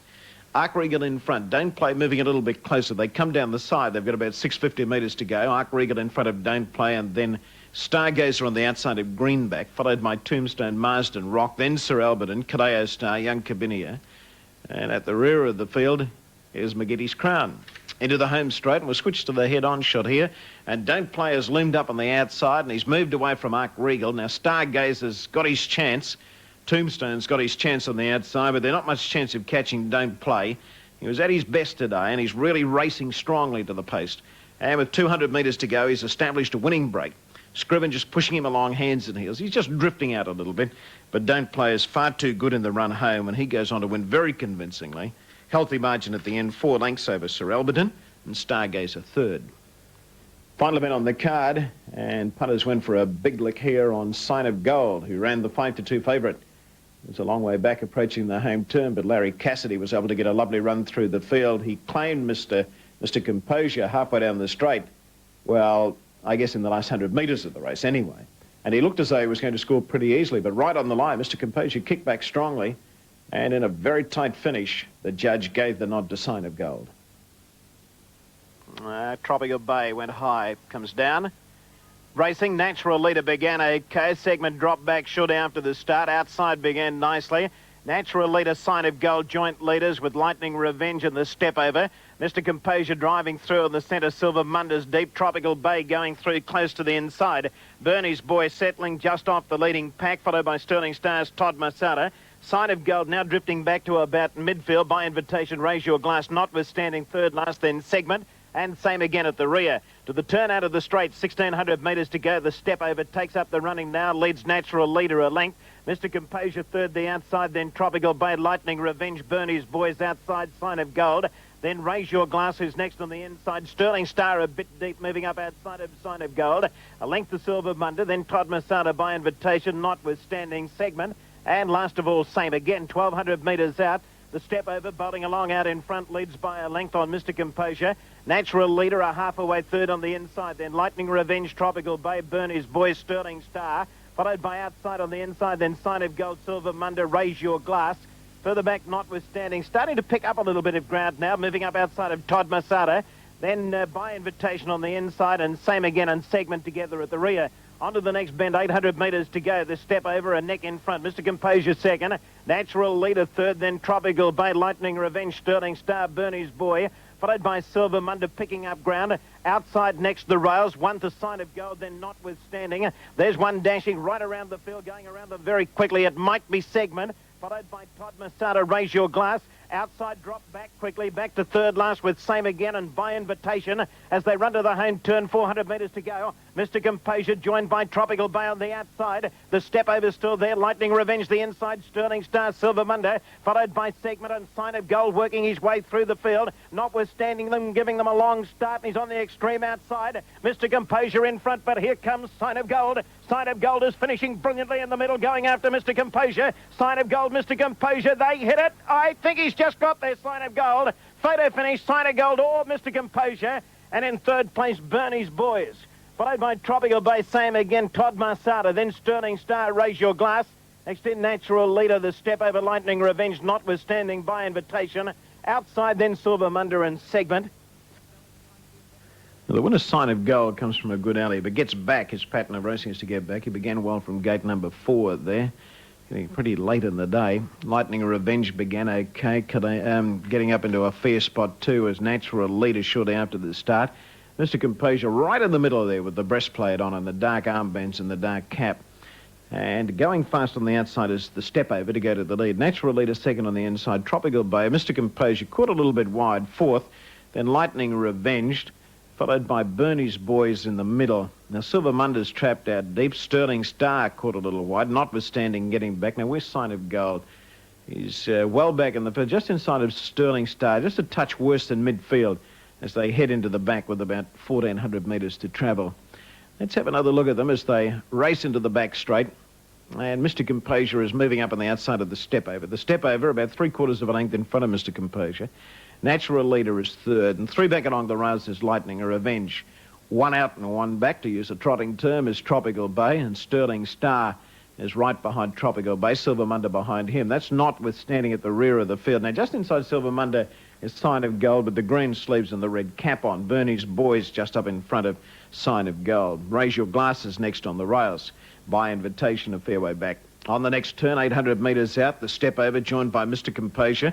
Natural Leader third, Tropical Bay fourth, Sterling Star fifth. Then Lightning Revenge, Bernie's Boys, Silver Munder outside Sign of Gold. Notwithstanding starting to go forward, and that's Segment making a quick dash, wide on the track, but really sprinting around the field as they approach the home turn. Been hard to pick these up as they come onto the corner. And Mr. Composure on the outside and the Step Over, joined by Tropical Bay. Segment going forward, Silver Munder deep, Sterling Star deep. And Sign of Gold trying to get a nice run through the field and endeavouring to get that run. He's coming out a little bit wide now, but switches back closer to the inside. Just held up for a stride or two there. Here he is. He's getting into the clear now, Sign of Gold. Mr. Composure in front. Sign of Gold, when he first got clear, really burst at Mr. Composure. Looked as though he'd go on and beat him pretty easily. But Mr. Composure certainly fought on gamely at the end. But as they hit it, Sign of Gold just poked his nose in front and got the decision. Second was Mr. Composure and third, Bernie's Boys. Well, that was the program from Doomben this afternoon. We'll continue our Brisbane racing coverage in just a moment. We've got the replay of all races from Eagle Farm on Brisbane Cup Day.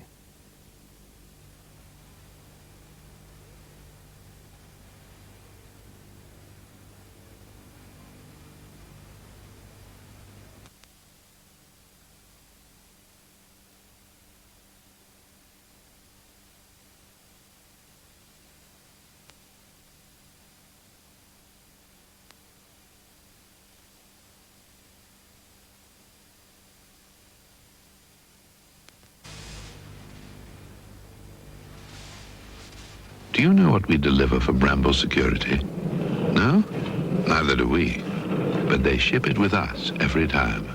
Ansett Air Freight. We deliver the most important package in the world, 500,000 times a day.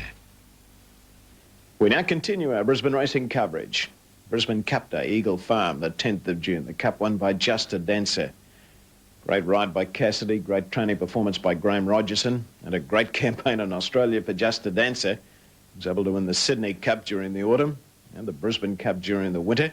And now they're looking at, well, the Melbourne Cup and some of the big international races, including some of those big races in England at Ascot. So we'll show you the replay of Just a Dancer's Brisbane Cup in a few moments, and also the replay of Zinders beating Kinshite in the Castlemaine Stakes. And Zinders, a son of Zephyr Zip, who was able to win the race back in the early 70s. Let's go to the replays now. The first on the card, Jolanda was a short price favourite here. Was given a beautiful run by Michael Clark and got right up along the inside over the concluding stages of the race, but couldn't hold off the challenge by Rock and Rage in the last 50 metres. Here's the replay of race 1. Marjorie's Jester in line. Racing Just Violet near the inside, fast away. Show Justice showing plenty of speed. Jolanda began fairly well. She's up in a prominent berth as they settle down, and Top Halo's going fast. Blue Reality is handy, and Mam Sally driving through. Just Violet in a little bit of trouble running to the first bend, drop back. Our Misprint is going fast on the outside, then Auburn Lady and Rock and Rage in the centre. Then Alba Mater and Lock Vein. Mist in Paris is next to the rails, and then Key Blaze of Marjorie's Jester. And Proficiency's last of all. 700 metres out. Mam Sally's the leader. Mam Sally just in front as they come up towards the crossing.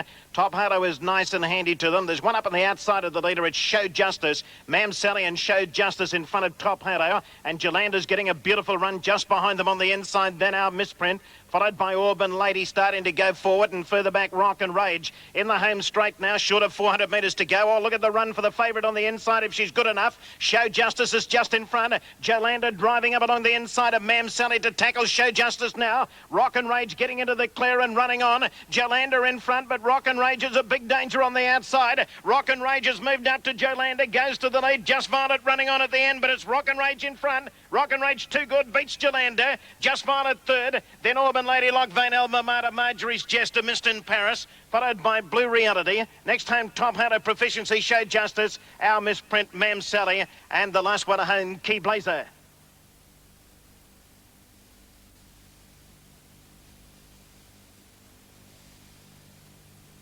Set to go. Starting signal. They're ready. Starter picks up the button, racing off to a great start. They hit the ground as one. Adoko Jet breaking the line, going to the lead. Ken's Regards going with Adoko Jet on the outside. Always Dapper into third berth. Then Touch of Chimes, who's dropped back about 5 lengths from the leader, and Colonial Cash is 2 off last. Adoko Jet is the leader. They settled down, running up past the 1200. Adoko Jet, 3/4 of a length in front of Ken's Regards on the outside. A break of 2 to Always Dapper, 1.5 Touch of Chimes, and 4 lengths off last Colonial Cash. Onto the first bend, 1,000 metres out. Adoko Jet a half in front. Ken's Regard second, the outside. 3 lengths away third, Always Dapper. Another 2 to Touch of Chimes. And 6 lengths off last now is Colonial Cash. Speed fairly genuine, coming down the side, 750 metres out. And it's Adoko Jet, 3/4 of a length in front. Ken's Regards the favourite, running second. 3 lengths away third, Always Dapper. Touch of Chimes. Dittman starting to wind her up a little bit now. She's giving chase to these leaders. And 8 lengths off last, Colonial Cash. Onto the home turn, 500 metres out. Adoko Jet about a neck in front of Ken's Regards. In third place, Always Dapper. Touch of Chimes is under pressure on the outside. She's giving the leaders 4 lengths. Adoko Jet is still the leader. Now he's gone full bore on Ken's Regards, and he's having a bit of a job trying to get to the leader. Always Dapper's a bit of a danger on the outside. Well, the favourites are gone, I think. Ken's Regards and Touch of Chimes. Always Dapper the danger to Adoko Jet. 150 out. Always Dapper moved up on the outside of Adoko Jet. He poked his nose in front. Always Dapper just in front of Adoko Jet. They hit it, and he's just won. Always Dapper first, Adoko Jet second. A dead heat for third between the favourites, Ken's Regards and Touch of Chimes, nothing in it. And last home, Colonial Cash. He's ready for them. There's the light. Light switched on. Racing, Natural Leader began okay. Flame of Citrus got the best of it, bounced in front of Caro's Romance. Fiery Prince showing speed, moving to third. Africana fourth in the middle, then Natural Leader and Set the Trap. Tombstone getting back with Grand Bijou, Martian Steel. And Kainui Cruise immediately drops to the rear. Settling down now 1,300 metres out. Flame of Citrus a length in front. Caro's Romance second. Third, a length away, Natural Leader. Then Set the Trap and Africana on the outside. Tombstone, Fiery Prince next but wide. Grand Bijou is over on the rails third last. Then Martian Steel and Kainui Cruise. Up towards the next bend, 1,000 metres out. Flame of Citrus a half length in front. Caro's Romance second. Natural Leader getting a nice run on the rails third. Then Set the Trap and Africana fifth, the outside covering a little bit of ground.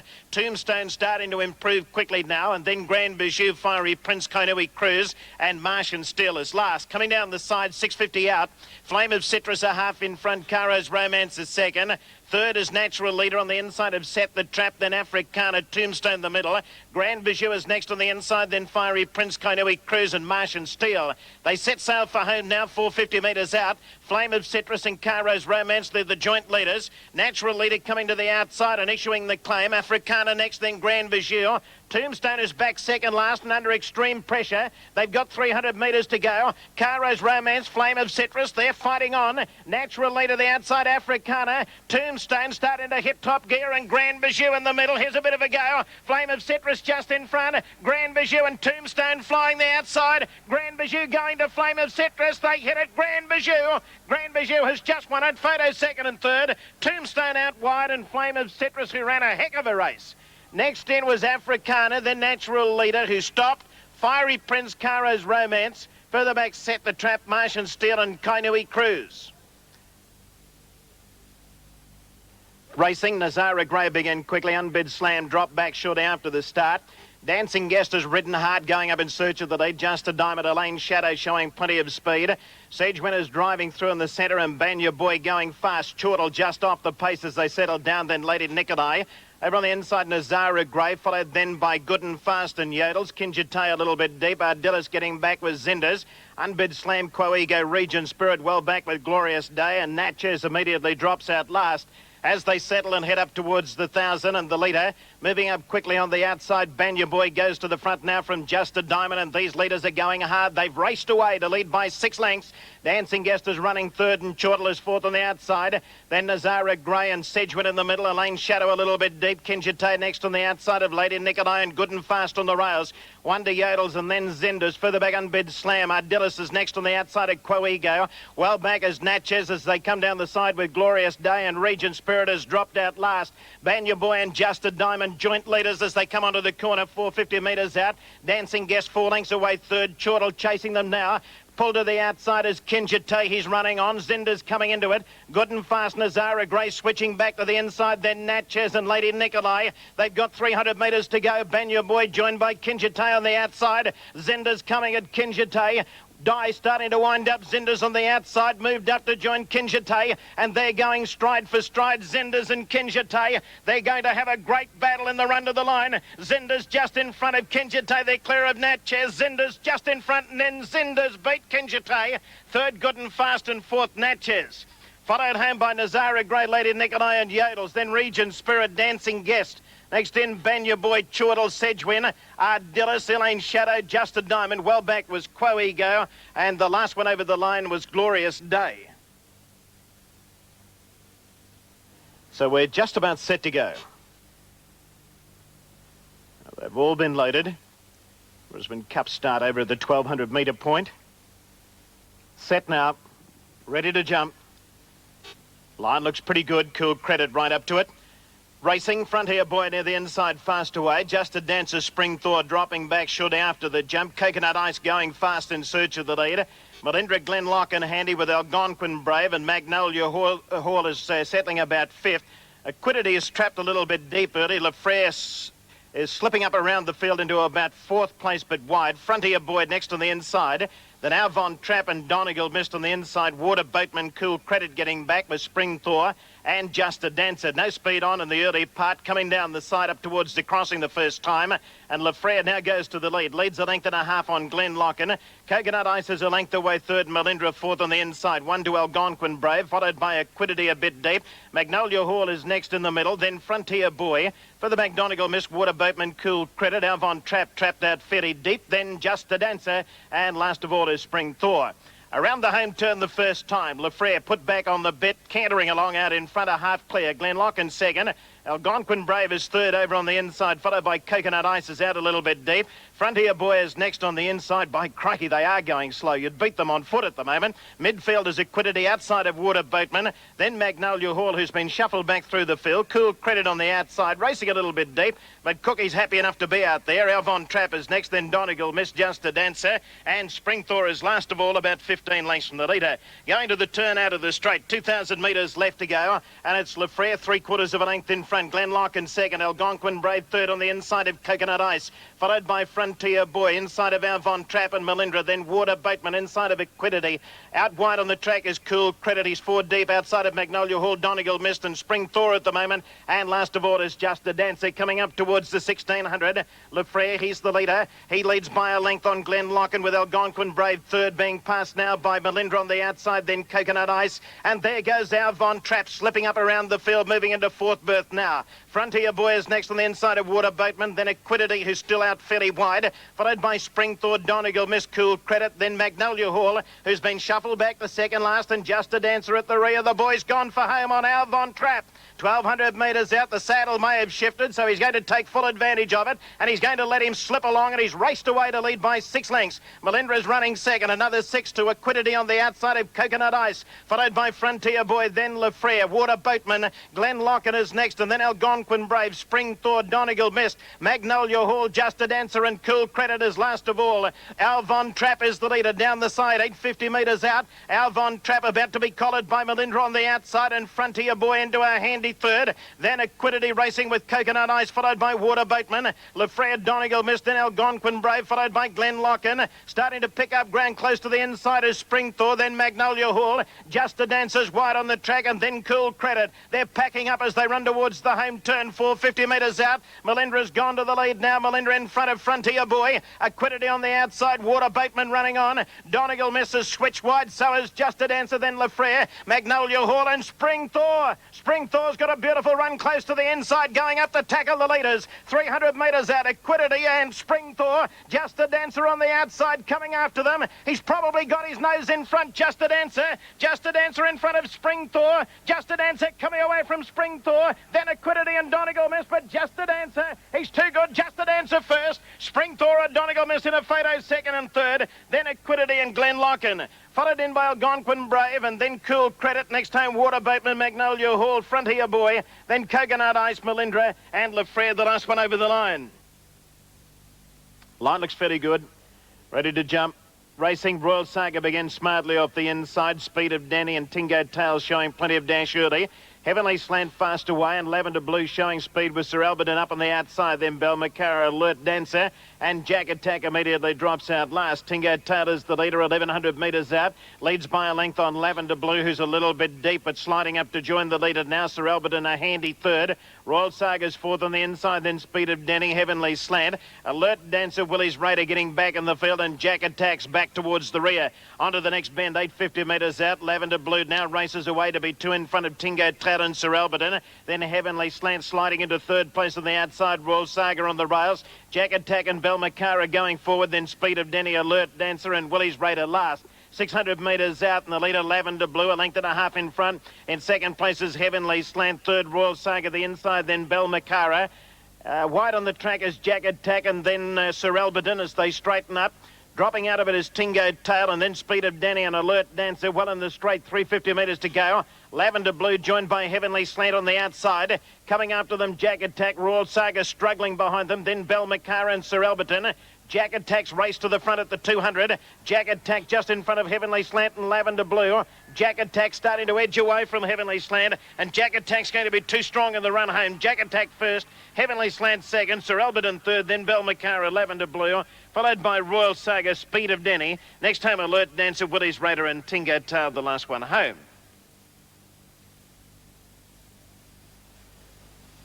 Donatel stands up well. The light on. Ready.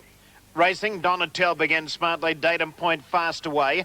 Domino began brilliantly, going up in search of the lead, and Raise Hope handy to them with Dashing King and Count Henri. Deposition just off the speed. Master Avon driving through the field. Getting back Donatel, High Bernard, and then Boa Alegre Comrades well back with Fortune's Crossing. And Bisca Show immediately drops out last. Domino's the leader. Datum Point a length away second. Followed by Raise Hope a length away third on the inside of Master Avon. Then Greenback, Count Henri, Dashing King. High Bernard and Deposition next. Followed then by Donatel, Boa Alegre, then Comrade. Fortune's Crossing picking up a little bit of ground, and Bisca Show is last. 1,000 metres out. Domino's the leader. A length and a half in front. Datum Point second. Raise Hope. He's a length and a half away third. Master Avon next on his outside. Then Dashing King, Greenback and Count Henri in the middle. Followed by Deposition and High Bernard together. Donatel, Fortune's Crossing a bit wide. Then Boa Alegre, Comrade going back in the field. He's back near last with Bisca Show. They've got 650 metres to go. Domino's the pacemaker. A length in front of Datum Point. Followed by Raise Hope. Snook it up over on the inside. Then Dashing King. Master Avon, Count Henri next. Wide on the track, Fortune's Crossing running on.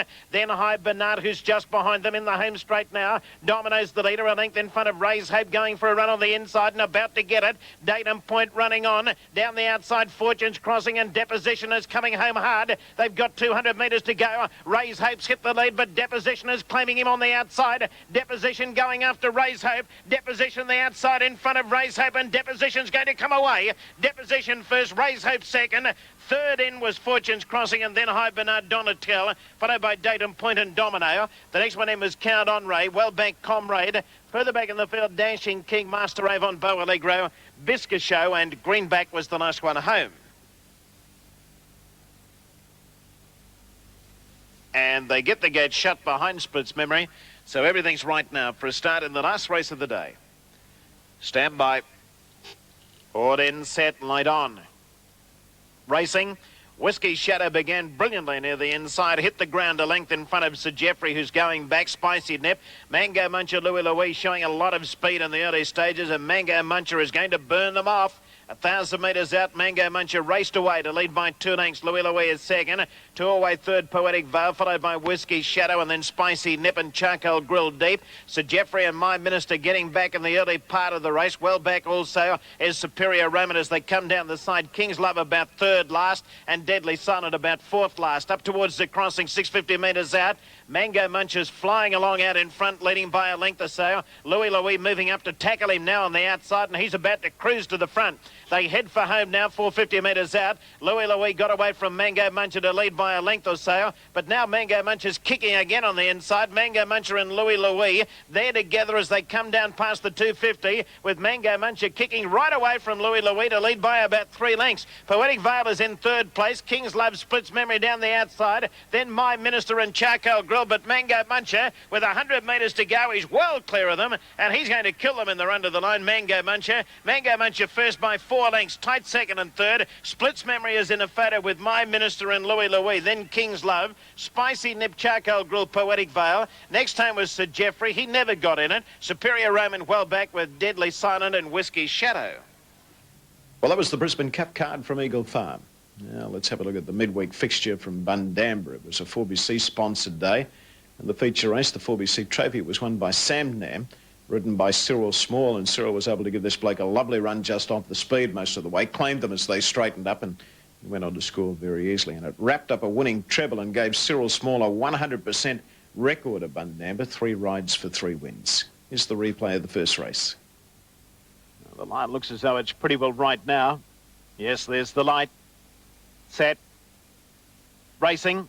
Off to a fair start with one exception, Tri-Strike. He dropped back shortly after the jump. Liaisons began brilliantly. Rags to Richard showing speed and driving through in the centre. Magic Eagle to be third. Hubble Lights next the outside.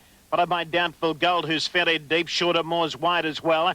Over on the inside is Cool Point Lass, and then Seattle Slicker, Chianti Poets are rare, and Try Strike at the rear. Onto the first turn, 800 metres out. Liaison's about a neck in front of Rags to Richards, and Magic Eagle is a length away third. Hubble Lights next on the outside, followed by Hill Point Lass on the rails, and then Seattle Slicker. Doubtful Gold is deep on the track, but going forward. Chianti's next in the middle. Then Poets are rare, and Try Strike at the rear. Coming on towards the home turn. Boy, they're tightly packed. They've got 450 metres left to go. Rags to Richards with the advantage of the inside, leads narrowly. Liaison's a second, and Magic Eagle is cruising up to them 3 deep. And he's now poked his nose in front. Hubble Lights, Doubtful Gold with them, followed by Shorter Moore, and then Hill Point Lass in the straight, 250 metres out. Magic Eagle in front. Shorter Moore's coming after him on the outside and going better. Shorter Moore raced up to Magic Eagle, sprinted away, and Shorter Moore's going to come away and score easily. Magic Eagle, Chianti battling it out second and third, but Shorter Moore too good. Shorter Moore first by 3 lengths. Magic Eagle second. Chianti third. Then Try Strike, who ran on. Rags to Richards, the next one home. Then Doubtful Gold. Hubble Lights, Poets are rare, Hill Point Lass, Seattle Slicker, and Liaison's last of all. All set. Ready to break from the stalls. Racing. Near the inside, Sylvia's Dream hesitated slightly, fastened down, one of the first to get going, showing plenty of speed. Streets is driving through the pack and is going to head them off as they link up with the course proper, 1,000 out. Streets is the leader, a length in front of Fastened Down. Moonlight Commander's moving up on the outside. One in a little bit of trouble there, dropping back. Morning Critique seemed to strike a check or two and drop back worse than midfield. Down the side, 800 metres out, Streets in front. Moonlight Command second, Swift Apache third on the outside of Fastened Down. Then I'm Class. Meadow Hill is next in the middle, followed by Roman Jazz. Morning Critique, New Beginning is next. Brown Billy Insidious well back with Sylvia's Dream, and Aphrodite's last of all, approaching the home turn, 450 metres out. Streets a length in front, Moonlight Command second. I'm Class Fastened Down next on the rails, followed by Swift Apache, Meadow Hill. Around the outside, Brown Billy, then Raymond Jazz and Morning Critique and Insidious. Then New Beginning, Sylvia's Dream and Aphrodite. Streets is still the leader. They head for home. Streets about to be joined by Fastened Down on the outside. Swift Apache into third place. I'm Class is rattling home on the extreme outside. The jockey just dropped the whip, but I'm Class coming after them. Mallow Hill going for a run. There's no room there. Swift Apache moved up, went to the lead. Swift Apache in front, drawing clear close to home. And Swift Apache is able to win it. Swift Apache first, Mallow Hill Fastened Down in a photo finish there with Streets, and I'm Class on the outside. Insidious next, then Roman Jazz, New Beginning, Morning Critique, Sylvia's Dream. The next one home was Moonlight Command, Brown Billy and Aphrodite last of all. Started coming across to pick up the button. The red light is on. He's ready to hit the button now. Set. Racing, off to a good start. Homily out wide got the best of it. Sanguinel dropping back shortly after the start. Riverboat Queen is getting back in the early part as well. Bo Dandy began nicely. Top of the rise is showing speed, and so is Sedair. On settling down, Homily deep leads Sedair and top of the rise, and Bo Dandy popping in behind them in fourth berth. Followed by Lastra and then Gossavon on the inside. Sea Rain is next, and then Pentagon a bit deep. Amokali Jack is next on the inside of Kenalong Lass, Bravita and Riverboat Queen, and Sanguinel is back near last. They come down the side 650 metres out, top of the rise with the advantage of the inside, leads narrowly. Homily's up in second place on the outside, and Sedair pushing through in the centre. There goes Pentagon right around the field, circling them about 5 deep, and Bo Dandy going with him. Gossavon on the rails just behind them, and then Sea Rain approaching the home turn, about 350 metres to go. Top of the rise, held together, joined by Bo Dandy. On the outside, Pentagon going with them. Gossavon and Homily just behind them. Top of the rise, kick strongly as they head for home. Gossavon getting clear, looks the danger. Bo Dandy's under pressure in third place. It's Gossavon just in front of top of the rise and Bo Dandy. Running on to the outside is Lastra. Lastra coming home hard the last little bit. Gossavon just in front of Bo Dandy and Lastra. They hit it. And Gossavon has beaten Bo Dandy. Lastra third. Followed him by Sea Rain fourth. Amokali Jack was next. Followed home by top of the rise, who weakened the last little bit. Then Riverboat Queen. Next home was Calavita with Homily. Sanguinel Pentagon was well back in the field. One of the last over the line was Sedair. And the last home, Kenalong Lass. Ready to jump. Racing now. Windscape near the inside began okay. Jester Lady began brilliantly. She hit the ground running, and she's raced away to lead clearly in the early part from Miss Starbright and Miss Make It. Gall's Gal fought the inside. Then Where's the Point and Cutting Miss together. Sunday Review next on the outside.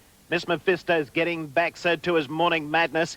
Over on the inside is Windscape, and last of all is Gaskinskaya. As they head down the side now, 650 metres to go. Miss Starbright loomed up 3 deep to join Just a Lady and Miss Make It in the centre. 3 of them going hard at it. Where's the Pointers? A length and a half away fourth, followed by Gould's Gal on the inside. They're clear of Miss Mephisto, Sunday Review, and then cutting Miss Morning Madness, Windscape, and Gaskinskaya's last of all. Just a Lady's the leader coming around the home turn, 300 metres out. Miss Starbright chasing her on the outside. They're clear of Miss Make It and Gould's Gal, followed by Where's the Point, and then Sunday Review. Miss Starbright's moved up to go to the lead at the 200. Miss Starbright a length and a half in front. Just a Lady's gone. There's the Point trying hard on the outside, but it's Miss Starbright in front, getting close to home, and she's too good, the favourite. Miss Starbright first. There's the Point second. Tight third, Windscape or Morning Madness, followed in by Miss Make It, Sunday Review, Miss Mephisto, Gould's Gal, Cutting Miss, then Gaskinskaya, and the last one over the line was the early leader, Just a Lady. All set. Stand by for a start. Tactos are right up to it. Racing now. Wayne got the best of it. Bounced out in front of Sam Nam and Lone Piper. Melchbourne began only fairly and has pushed along to hold his spot early. Tactozarel Racer getting back, and Hello Paris immediately drops to the rear. Linking up with the course properly at 1100 metres out. Wayne a length in front. Second, Lone Piper cruising up at a second berth. Followed by Melchbourne third on the inside of Sam Nam. A break of 4 lengths to Tactoza. 1.5 L Racer and a half off last Hello Paris. Wayne and Lone Piper joint leaders onto the next bend, 850 metres out.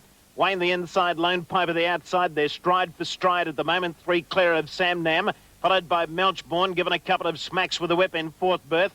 A break of 3 lengths to Tactoza, then El Racer and Hello Paris. Down the side, 600 metres to go. Lone Piper the outside, a neck in front of Wayne. Sam Nam is getting a beautiful run, a length and a half away third, followed by Melchbourne, Tactozarel Racer and Hello Paris is last. On towards the home turn, 400 metres out. Wayne the inside in front of Lone Piper. He's under extreme pressure, Lone Piper. Oh boy, the jockey on Sam Nam is very confident. He let him go and he raced to the front on the outside. He had a couple of sneak looks over the shoulder, and you can put away the glasses because he's going to bolt in. Sam Nam's raced about 4 in front. Tactoza's coming after him the last little bit, but he's got too big a break, Sam Nam, and he's going to win by 2 lengths. In second place, Tactoza. Third, Hello Paris. Next in was El Racer. Then Lone Piper, Melchbourne, and Wayne last of all. Starting signal. Line looks fairly good. The starter's up on the platform. He's ready for them. And they're ready to break from the stalls. Set now. Ballista's the favourite. Ballista at $2.30 and $1.40. Letting on there 1 or 2 to settle down. Right, starter switches on the light. Now they're ready. All set, racing. Now the inside, Placid Habit, one of the first to get going. Ballista showing plenty of dash in the early part, and Blessed Bounty's going fast with Air Scent and Happy Galaxy.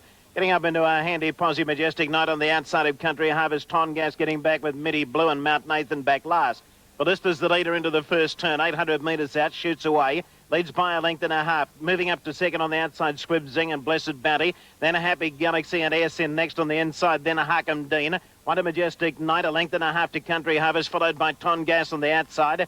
Mount Nathan, Placid Habit well back, and Mitty Blue whipped them in. Approaching the home turn, 450 metres out. Ballista joined quickly by Squib Zing. Blessed Bounty a length away third, then Majestic Night picking up a little bit of ground. Happy Galaxy with that bunch. Air Centers next on the inside, and then a Harkham Dean. They head for home. Ballista still the leader. Got away from them again, and he's still got a big grip on him. Ballista about a length and a half in front of Blessed Bounty, and then Squib Zing on the outside. Now he's riding hands and heels on the favourite. Ballista a half length in front. Blessed Bounty trying hard on the outside. Ballista's just in front. Blessed Bounty trying hard to reach him. Ballista's hanging on. Yes, Ballista beat Blessed Bounty. Majestic Night might get third in front of Squib Zing, followed in by Tongas. Further back then came Mitty Blue, and then Country Harvest with Mount Nathan. Well back, Placid Habit, Happy Galaxy, Air Send and Harkham Dean last. Set now. Mr. Gadget in the middle. Nice and naughty. Racing now. Latin General near the inside got the best of it. Bounced in front. Lee's Ruler seemed to jump okay, but then dug his toes in and dropped back the last. Going fast as Grand Power in search of the lead, and he's going to get it. Think again, moving up to second on the outside of Latin General, and Corby a little bit deep. Then Nice and Naughty and Bell Gent outside of Ski Lover, and Regal Bet over on the rails. Mr. Gadget and Lee's Ruler at the rear.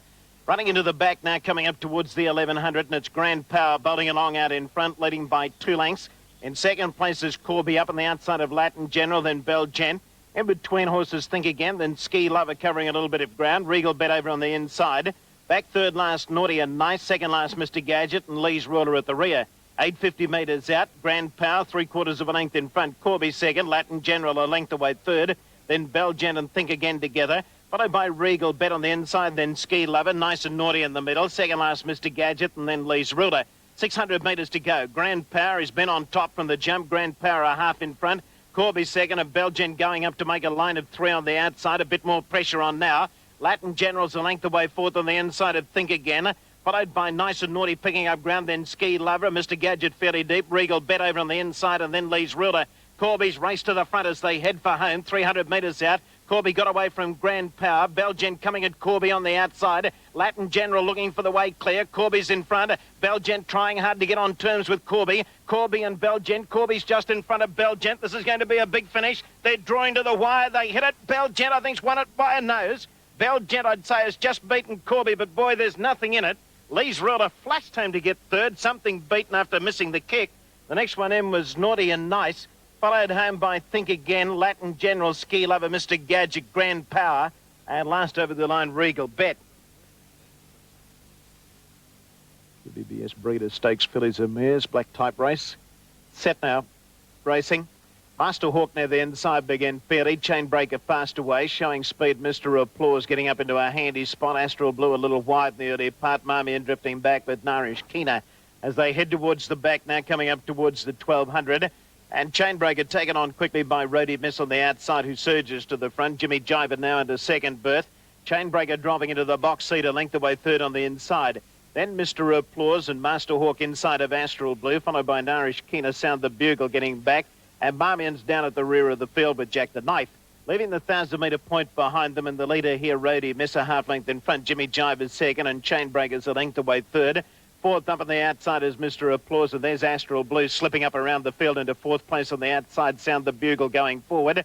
Followed by, over on the inside is Master Hawk, Narish Keener a little bit wide, then Marmion, and Jack the Knife at the rear. They're packing up as they come down the side, 600 metres out, with the leader, Roadie Miss, taken on quickly on the outside there by Jimmy Jiver, and Astral Blue going up to make a line of 3. There goes Sound the Bugle right around the field, going up towards the leading bunch. Then Mr. Applause. Roadie Miss immediately under pressure, dropping out of it. Heading for home now. They've got 350 metres to go. Chainbreaker's getting a beautiful run on the inside. They spear a bit wide on the corner, and Chainbreaker, per medium of that beautiful run, has hit the front now. It's Chainbreaker just in front of Jimmy Jiver. Narish Keener's down the outside. Sound the Bugle still there. Mr. Applause. Here's a bit of a go. Marmion is running on. Chainbreaker's just in front of Jimmy Jiver. Chainbreaker in front of Jimmy Jiver. They're drawing to the line. Boy, they're wide apart. Chainbreaker just in front. I'd say Chainbreaker has just beaten Jimmy Jiver, but boy, there's not much in it. In third place, well, there's about 4 there. Marmion in a fate of Mr. Applause. Narish Keener. Sound the Bugle is up there with them as well. Jack the Knife just behind them, followed by Master Hawk. Well back in the field was Astral Blue, and Roadie Miss has finished at the rear of the field. Well, that was the program from Bundamba. Take this break. We'll be back in just a moment to have a look at the harness racing from Harold Park.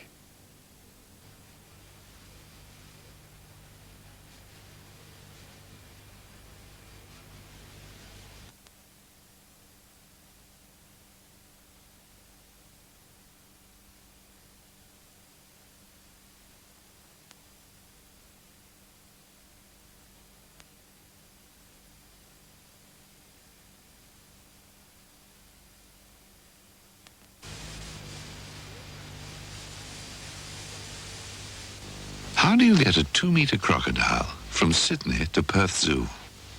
Very, very carefully. Ansett Air Freight. We deliver the most important package in the world, 500,000 times a day. It's time now for harness racing. The meeting in Sydney at Harold Park last Friday night. To take us through that card, here's Mick Kokas. Thanks very much, Wayne. Well, it was being billed as State of Origin 4.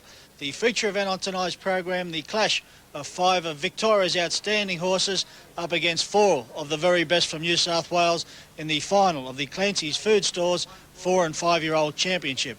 And in a surprise result, the local hero, Franco Glenn for David Aiken, speared straight to the front, and that was the end of the section as he exploded well clear of his rivals coming to the home turn to score a very impressive win. As far as an unlucky horse in the race, it was definitely one of the Victorians, Franco Tiger, who had no luck whatsoever over the concluding 400 metres. Driver of the night tonight goes to Darren Hancock, who was in superb form a winning double at Harold Park, and both drives were a gem. The horse to follow was out of race 3, Preferred Bay, having his first start since May. He had little luck whatsoever when unplaced behind the very impressive Al Ainsley, but the effort will certainly improve Preferred Bay, fitter for that effort, and he's certainly going to take beating in a very near future event. Coming up now on Track Talk, all the action from Harold Park, and we join you again next week from the Paceway. The favourite odds on, Joshua Tree, can be a little bit unreliable from time to time. Let's hope he's not tonight for punter's sake, who've taken the short odds. Sapling Ship and Lamarck have won the start from Joshua Tree getting to third quickly around the outside of Variety Trick. As they settle fully into stride, that's the way they're going to go to that first corner. Sapling Ship can't get around Lamarck. Joshua Tree settles down one off the fence in 4th position. Back on the inside, Barron Spring, attended the outside by Rutherwood Gold. Nicky's Rappin was next. On its outside came Robindale Glen from Yarrawonga King, and Crazy Way can't go the pace early. It drops out long last, about 3 lengths behind that second last horse. Joshua Tree's been left without cover now when Sapling Ship got back to the fence behind Lamarck, and it's Lamarck in front by a length on Sapling Ship and Variety Trick. On the outside, Joshua Tree caught without cover. Back over on the inside, next came Barron Spring. From on the outside of those horses, Rutherwood Gold, the flashy chestnut. Nicky's Rappin is back on the fence, and then on the outside of it, next as they come down the straight, was Robindale Glen. A length away next to last, Yarrawonga Prince and Crazy Way, given a bit of a live and up this far from home to try and stay in touch with the rest of the field. Joshua Tree now strides up around the outside to get within 3/4 of a length of Lamarck as they swing to the side of the track. At the 1400, and Lamarck in front by 1 length. Joint second on the outside, Joshua Tree, the fence Sapling Ship. Over on the inside, Variety Trick. Rutherwood Gold given every chance by young Cindy Turnbull. Over on the outside of those horses, next came Robindale Glen. Back on the fence came Barron Spring. On the outside, next, second last or third last, Yarrawonga Prince from Nicky's Rappin, and Crazy Way whips them in. They went the first quarter of the mile in 32 even. Lamarck in front by 3/4 of a length. On the outside, Joshua Tree striding up to a clear second. Third down on the inside, Sapling Ship. Around the outside, next came Rutherwood Gold. From back on the fence, Variety Trick. Then in the running line, next, Robindale Glen. Followed along on the outside by Yarrawonga King. Back over, Yarrawonga Prince, sorry. Over on the inside was Barron Spring. Second last back in the field was Nicky's Rappin, and still back at the tail was Crazy Way, not going well at all. They come to the bell now, second quarter, 32-6, and Lamarck in front. Leads the way by a half length on the long odds on favourite Joshua Tree. It's race without cover for the entire journey, but it can do a bit of work. Coming up around them, Robindale Glen 3 deep. Back on the fence, Sapling Ship. In the centre next was Rutherwood Gold. Back over on the inside, Variety Trick from Yarrawonga King. Further back came Barron Spring and Nicky's Rappin. They go now inside the 400. Up on the outside, Joshua Tree challenging Lamarck.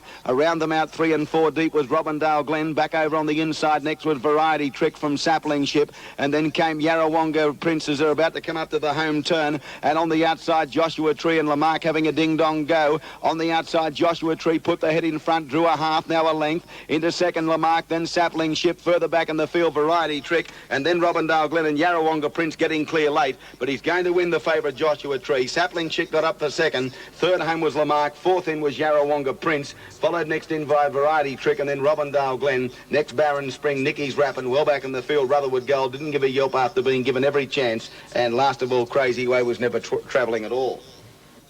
We own a Sue and Just Cruising are there as well.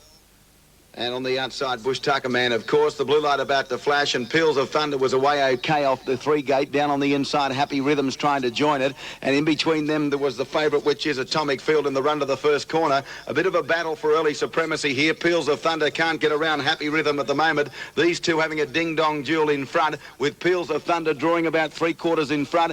The driver trying desperately to get to the lead. Happy Rhythm still kicking up now. He can't get around it. Into the straight, and Peals of Thunder finally asserts its superiority and goes to the lead by a length on Happy Rhythm. Getting to third very quickly was Just Cruising on the outside. Behind those horses came Supremacy in turn, followed by the favourite Atomic Field. Getting up on the inside, Yarrawonga Star from Palover. Then further back over on the inside, Bush Tucker Man as they're about to swing to the side of the track once more. Further back on the outside came LG Con in the second set of club's colours, and Weona Sue couldn't go the pace and drops out last. Now McNamee is keen to take this leader on, but he can't get around there. They've gone that quarter in 30.7, and Peals of Thunder in front. Just Cruising couldn't get around, and here's Atomic Field off around them out 3 deep now, so there's no peace for Peals of Thunder. Peals of Thunder in front. Atomic Field gets to second on the outside. Happy Rhythm is running a handy third, and then Just Cruising got cover. Back on the inside was Yarrawonga Star, and then followed around them by Supremacy. It's going up now to search of the lead, and Bush Tucker Man came away from the fence behind it, got into the running line from Palover, then LG Con, and well back in the field we own a Sue. Well, there's been plenty of action here. They've gone the second quarter in 33.4, but now Supremacy's kicking up around them out 3 deep around Peals of Thunder and Atomic Field, and these three go hammer and tong. Peals of Thunder fights back on the inside, from on the outside Atomic Field, then around them Supremacy, and 2 or 3 lengths back to Happy Rhythm, then on the outside Just Cruising. Bush Tucker Man's the one making ground from back in the field, then further back came Yarrawonga Star, Palover, We Own a Sue, and well back was LG Con. The race has been made to order for something to come from behind here, because they've gone like the clappers that quarter, 28.8, and still Peals of Thunder in front, leads narrowly from on the outside second, the favourite Atomic Field, then Supremacy. Bush Tucker Man's the one sprinting around them pretty quickly, then Happy Rhythm back on the fence, and further back LG Con. As they're about to corner now, he's gone for Peals of Thunder. It leads from Atomic Field. On the outside, Bush Tucker Man's the one joining in very quickly, and Palover down the outside late, but it goes to the lead close to home. Bush Tucker Man now. Palover trying to get to it late, but it wins and wins quite well on the line. Bush Tucker Man first, Palover second. Peals of Thunder's put up a remarkable effort to run third after being attacked everywhere. Just in behind them, Happy Rhythm, LG Con, Atomic Field just there as well, followed by We Own a Sue. Well back in the field, Just Cruising in company with Yarrawonga Star, and the last one home was Supremacy. No Identity drawn the outside. There it goes now, away and racing.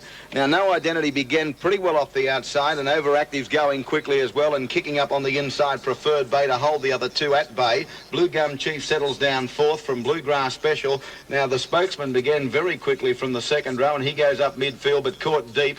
Over on the inside of those next is Jedi Master as they settle fully into stride. Or I should say Jedi Master's back last. Up in front of it was Imperial Time, and back there with it was the favourite, Our Ainsley. Now, No Identity couldn't get around the outside of Preferred Bay, so he settles down without cover, and this allows the Spokesman to stride up on the outside the race without cover. Down on the inside of those next came Overactive, a length away to Blue Gum Chief, joined over on the inside by Imperial Time. Oh gee, Jedi Master's awkwardly placed on the inside of Bowl Caesar. Well back in the field, Our Ainsley second last, and now last in fact as Bluegrass Special goes up on the inside. They come into the straight now. Here's one from the tail, Bowl Caesar. Stephen Rando's not happy with what's happening, so he's off around them out 3 deep now to take on Preferred Bay, but he gets one off the fence and settles down on the outside of the leader. So still the leader of Preferred Bay, which is in on the total notice at 4-1 now. It leads the way by a length. Overactive second. Now here comes the favourite, Our Ainsley, being satellite 3 deep around them now goes Our Ainsley, and shortly that particular gelding will be on the outside of the leader. 3 back the fence now as they run down the back was Imperial Time. In fact, he's going to try and go around the outside of Preferred Bay. Cragen kicks up. These two go that quarter in 31.6. Our Ainsley can't get around it at the moment. They're going hammer and tong. Oh, gee, they're going quickly as they go to the 1,000. He's keen to lead, but he can't get around it here, Binskin. I think shortly he'll have to grab hold. He's going to try and do so now. And so Preferred Bay, after a short, sharp tussle with the other one, leads it. Our Ainsley's going to pop back to the fence, and Bowl Caesar is third, making up ground as the 2 in front ease. Then came the Spokesman, followed next back on the fence by Overactive dropping out. Jedi Master's back behind them. No Identity has to make his run out 3 deep. He was 1-1 early and was forced back to second last, and now goes around them and popping away from the leaders back. Our Ainsley has put him out 3 deep still. Going through in the centre, Jedi Master from Overactive, Bluegrass Special and Blue Gum Chief back at the tail. Preferred Bay, he got away by about 6 metres on Our Ainsley, but Our Ainsley's as tough as an old boot. He comes up again on the outside to be a clear second from Bowl Caesar. No Identity is now back 1 off the fence around the outside of Jedi Master working into it. Then the Spokesman, and further back in the field came Bluegrass Special and the others all under pressure as they go inside the 400 now, and Our Ainsley goes up on the outside of Preferred Bay and appears to have that particular horse covered at the moment. He's travelling better in any case. Then Bowl Caesar, No Identity, Jedi Master as they come to the turn now, and Our Ainsley's popped the question by Binskin. He runs up around the outside of Preferred Bay and puts his head in front. Preferred Bay fights back, but the favourite Our Ainsley goes to the lead. Jedi Master coming with a late charge. Our Ainsley's tired. The others are getting to it. Through the centre, Jedi Master, Our Ainsley, they come come to the line. Al Ainsley's fallen into win. Al Ainsley got there by about a neck on the line from Jedi Master and Bowl Caesar. Another 2 bounds. He grabs the favourite. Then No Identity back behind them on the outside. Imperial Time from Preferred Bay. Wellback Bluegrass Special in company with Blue Gum Chief, and between that pair was the spokesman. All shaping up well. Transit Lane in the second set of club's colours.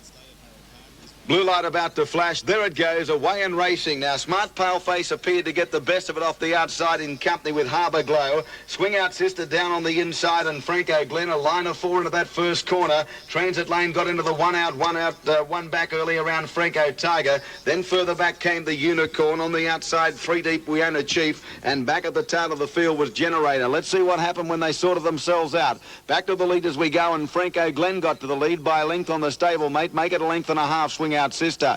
Now, Smart Paleface was caught 3 deep, so Pieces pressing on. Over on the outside of those, copping the 1-1, Harbour Glow. Back on the inside, Franco Tiger, 3/4 away next to Transit Lane. The Unicorn is third last over Generator, and We Own a Chief, after being caught deep, dropped back to the tail of the field and now hunts up on the inside. They swing into the straight now in the Clancy's Food Stores 4- and 5-year-old championship final, and the leader here is Franco Glen. Leads the way by a length on Smart Paleface, facing the breeze. Down on the inside, Swing Out Sister. A length or a half length back the outside came Harbour Glow. Then another 3/4 the fence, Franco Tiger. It's well positioned but needing luck. On the outside, Transit Lane, followed by the Unicorn. We Own a Chief goes up on the inside, and back at the tail of the field, Dennis Wilson on Generator. The field swings down the back now, and still the leader here, Franco Glen. Shows out by a half length on Smart Paleface. Third down on the inside, Swing Out Sister. The quarter in 30.9, there's pace on. On the outside, Harbour Glow. 1 out, 1 back around Franco Tiger. Then came on the outside, Transit Lane, We Own a Chief, a neck away the outside next the Unicorn, and Generator whips them in at the 1,000 metre mark now. They're about to get the bell, and Franco Glen in front leads the way here by 1 length on the outside. Smart Paleface, he was about to go on the Unicorn. The Transit Lane came out in front of him, but now he does go. He's out 3 deep and going up towards the lead. On the leader's back was Swing Out Sister from Harbour Glow. Around them goes the Unicorn. Second quarter in 30.2. They've gone quickly. On the fence was Franco Tiger looking for a way out. Then came around the outside, Generator, and We Own a Chief now is at the tail. They swing to the 650 on the side of the track. Franco Glen for Aiken in front. Leads the way by 3 metres on Smart Paleface. Here comes the Unicorn. Down on the inside next was Swing Out Sister, followed by Harbour Glow. Well back, Transit Lane, Generator in company with Franco Tiger with a wall of horses in front of it. Same with We Own a Chief at the tail. They go inside the 400 now, and Franco Glen in front, challenging Smart Paleface. The Unicorn still there, out 3 deep. Behind them, Swing Out Sister from Harbour Glow. Franco Glen's in front as they corner now. The Unicorn battling away on the outside in company with Smart Paleface, but Franco Glen has dashed. He's more than a length in front of the Unicorn. Behind it was Smart Paleface battling back now, but Franco Glen is going to lead from go to woe. Franco Glen leads and wins by 12 metres on the line. Smart Paleface second, third home the Unicorn. Let's see if we can pick the superfecta. Transit Lane and Generator are close up, and Franco Tiger's back on the inside. You decide yourself for superfecta numbers from there. Swing Out Sister, Harbour Glow, and behind those horses in turn, well back towards the tail of the field. Moves up with Ronald John, the pole marker, Smart Remark, or the Smart Remark, and Rap on Wood. Super Colt, the Money Machine.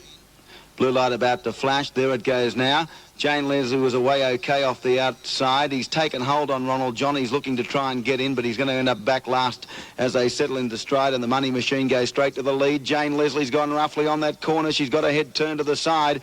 She won't go around them, and so this leader has been left well clear, the Money Machine, by a couple on the Smart Remark. Getting through on the inside was overrated to be a handy third. Then further back around the outside, Jane Leslie. Rap on Woods just in front of it.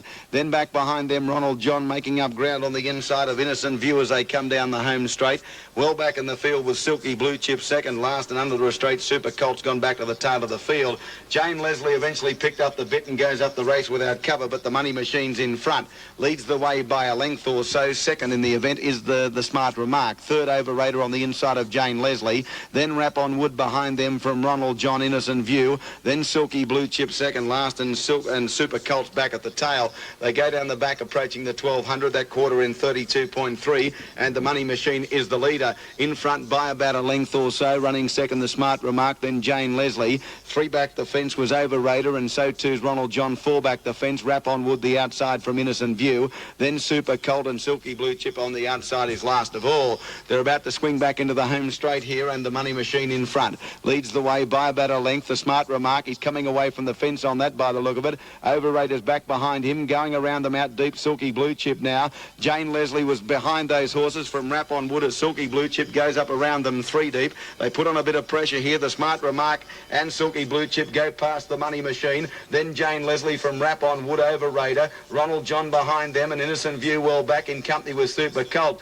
They're about to go inside the 600 now. Bit of a battle up front. The Money Machine has fought back the lead from the Smart Remark. In fact, it gets away by a length and a half. Silky Blue Chip, and then back behind them. Next over on the inside, improving then was Over Raider from Rap on Wood, and then Ronald John and Innocent View, and Jane Leslie's going to run last. At the 400, they're about to go now, and the Money Machine in front. Silky Blue Chip up on the outside is about to go up and try and collar it. Behind them, Rap on Wood dropping out the Smart Remark. Then behind them, Ronald John on the leader's back was Over Raider from Innocent View. As they're about to corner, the Money Machine in front, having a crack at it on the outside, Silky Blue Chip. They're down the outside in company with Rap on Wood. Came Ronald John rattling home. Still in front, the Money Machine trying to get to it. Rap on Wood and Ronald John and Over Raider between them, but the Money Machine punched right out as one. The Money Machine has beaten Rap on Wood and Over Raider, I reckon, through the centre in front of Ronald John, and back behind those runners, Silky Blue Chip in company with Innocent View. Then came Super Colt. Jane Leslie was last, and the Smart Remark was in front of it. Bottom Vances in the first set, red and green halves. Idle Mac up in 5. Sir Colin, Kiwi Fella, Priceless Fella. The blue light about to flash. There it goes now. And the first one to show out was Priceless Fella. Andy Bush got away okay from the outside as well. And Idle Mac's up there sharing that lead in the early stages. But as they settle into stride now, and Priceless Fella's going to lead by 3/4 of a length on Andy Bush. Down on the inside, Idle Mac gets to third, and they break away by 3 lengths on Overnight Sensation. Then came Kiwi Fella on the inside next. Further back came Sir Colin. Then over on the inside of those horses next as they come down the straight was Nimble's Gold. Over on the outside of it, next on the outside, our Western Hanover, followed second last by Wadham Vance, and now it's last, and Tudor Hero goes up in front of it. They swing to the side of the track here, and the well backed on the tote, that is Priceless Fella in front by a length. Second, Andy Bush on the outside. Third on the fence was Idle Mac. Then back behind them came Overnight Sensation with Kiwi Fella attending at the outside. Sir Colin was fifth around the outside. Then back on the fence next came Nimble's Gold, followed by our Western Hanover. The grey Wadham Vance is last, and Tudor's Heroes in front of it. That quarter in 31.4, and Priceless Fella being pressured by Andy Bush, which races without cover. Down on the inside, Idle Mac, and then on the outside of those next as they swing to the side of the track was Kiwi Fella. Back on the fence, Overnight Sensation, followed by Sir Colin. It's around the outside from our Western Hanover, Tudor Hero, and last of all, the grey Wadham Vance. Into the home straight they come. No change in the order. Priceless Fella in front by a couple of metres on Andy Bush second. Third over on the inside was Idle Mac from Kiwi Fella. Then back on the fence was Overnight Sensation, followed around the outside by Sir Colin. There's the Wadham Vance improving. On the fence was Nimble's Gold, followed back by our Western Hanover, and last of all, Tudor Hero. They swing inside the 600 after going the second quarter in 31.7, and Priceless Fella, the pilot, in front by 3/4 on Andy Bush. Kiwi Fella strides up around them 3 deep. On the outside of those improving was Wadham Vance, and back on the fence was Idle Mac. As they go to the 400, and Priceless Fella kicked Andy Bush, the first one beaten. Getting to second, Kiwi Fella. Wadham Vance out deep running home. Back on the fence was Idle Mac from Overnight Sensation. They're about to corner now. Priceless Fella in front, but he's flat strap. On the outside, Wadham Vance and Kiwi Fella go to him together, clear of Idle Mac. Into the straight they come, and Wadham Vance moves up on the outside with Kiwi Fella and Priceless Fella fighting back. Priceless Fella, Kiwi Fella, Wadham Vance. Priceless Fella's getting tired, but he's still in front, and he's going to just hang on and win. Priceless Fella got there, although going roughly in the concluding stages from Kiwi Fella, Wadham Vance, Overnight Sensation, Idle Mac, Tudor Hero, Sir Colin, our Western Hanover, Andy Bush, and back there with it, Nimble's Gold. Just about set to go as they come into the straight. All set for a start. Race number 7, Harold Park, blue light flashes, And Yarrawonga Royal has won the start, but kicking up Sunboy for Brian Forrester. He's going to lead in the run to the first corner, dropping onto the fence, flying fingernails. And around the outside came Bogart Prince as they settle fully into stride. Sunboy leads from flying fingernails, and on the outside, caught without cover, is Yarrawonga Royal. Back over on the inside, Smoky Armbro. The outside of it was Bogart Prince, followed by Skip the Jour. Then on the outside, Area News. Well back in the field next was Tiara Thor, and Tanzon was last of all. They're spread out over plenty of territory as they run to that top corner, but they've still got plenty of ground to make too. And the leader is down on the inside, Sunboy, by a length and a half on Flying Fingernails. Now, Yarrawonga Royal has dropped way back from the outside of the leader to be running fifth because he wants to get back to the fence. Obviously, he's not happy to race without cover, that horse. Smoky Armbro's running third as they come back into the home straight now. Now, Yarrawonga Royal got back onto the fence directly behind Skip the Jour, and this allows one to travel up around the outside of Bogart Prince as they come down the straight. It's Tiara Thor. Back behind those, Area News, and last of all was Tanzon. The first six are in Indian file as they work to the side of the track. Just under 2 to go, and the leader still Sunboy. It's the pilot by a length on Flying Fingernails. Third in the event, Smoky Armbro, and fourth is Skip the Jour. Yarrawonga Royal is now pulling and going up around it very, very quickly. Tiara Thor being tagged along, in fact, by Area News. Bogart Prince is popping off the fence behind them, and last of all was Tanzon. Gee, those are the back. The favourite here would be breaking out in carbuncles. He's back third and fourth last, although he made a bit of ground there when one in front of him came away from the fence, Smoky Armbro.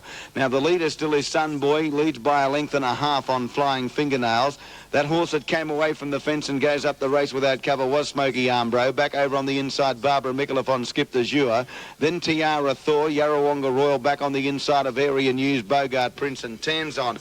They come down the straight, first quarter in 32.4, the second quarter exactly the same, so it's 64.8 the half, and Sunboy in front by 1 length on Flying Fingernails, joined by Smoky Armbro. Skip the Jour is fourth on the inside. Tiara Thor's under pressure this far from home. Yarrawonga Royal's got nowhere to go. Area News the outside of it from Bogart Prince, and 3 away to Tanzon.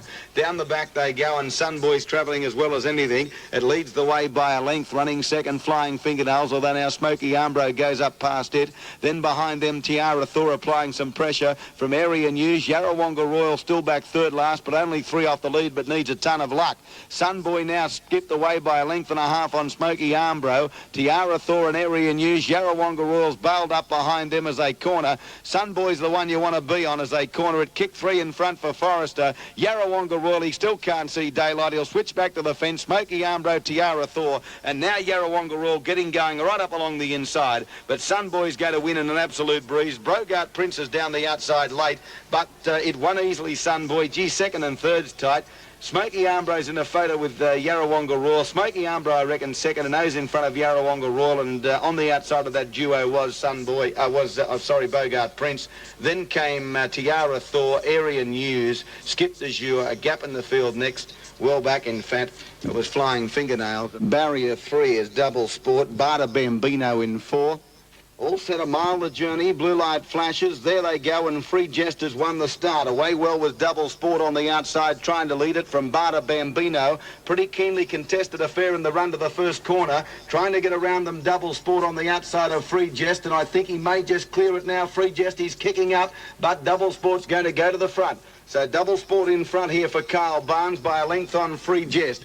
Bada Bambino drops into fourth and away quickly. Solover from the second row. It's up running without cover early. On the outside, another top. He got the fifth, and then back on the fence, Molina's Gift, followed by Young Civil into the running line. Behind them, Lady Sharodi, back over on the inside, Castle Century, and last of all was Skip East in Club's colours. First quarter in 29 even, and here the leader is Double Sport. By a half length on the outside, Solover. Free Jesters running fourth over on the inside of another toppy, the outer. Then came Bada Bambino, Young Civil pulling. Then came further back Lady Sharodi on the outside of Molina's Gift. Well back was Skip East towards the tail with Castle Century. Solover goes quickly on the outside to try and clear Double Sport. These two go together, second quarter 31.5. On the outside, another toppy, a handy third around Free Jest. Then Bada Bambino, Young Civil travelling a lot better now. Another length and a half back to Lady Sharodi, followed back back on the fence by Molina's Gift and well back Skip Eastern Castle Century. Down the back and Solover has dashed away now. Got more than the length in front of Double Sport. It's gone. Young Civil going quickly on the outside, around the outside of another toppy. Then coming away from the fence was Free Jest as they go inside the 300-metre mark now. Solover in front, but getting to it quickly on the outside now was another toppy. Young Civil out deep and Free Jest is running up behind them, and here comes Lady Sharody around the outside. They're about to corner now. Any one of 3 or 4 could win. Young Civil in front, but Lady Sharody on the outside gathers it in, battling back another toppy. They come to the line locked together. Lady Sharody looks to be doing the best. Close to home she is, and Lady Sharody comes away to win. Second home was another toppy. Free Jest could have been unlucky. He didn't get clear until the top of the straight and took a long time to wind up. He got third in front of Young Civil. Then back behind those runners in turn, Bada Bambino with Solover it weakened. Well back Molina's Gift, also well back was Double Sport, the early leader, and Skip East has finished back at the tail with Castle Century. Favourite looks like it's number 10, Dust Storm on the tote. Let's see how they go. Blue Light Flashes away and racing. Not a bad start. Downs Bachelor's going to lead from Seldom There, and the Indo See the Fence. On the outside coming across is Yarrawonga King, getting away quickly. Bargain Day into the running line. Now the favourite Dust Storm settles down about third last back in the field as they're about to swing into the straight.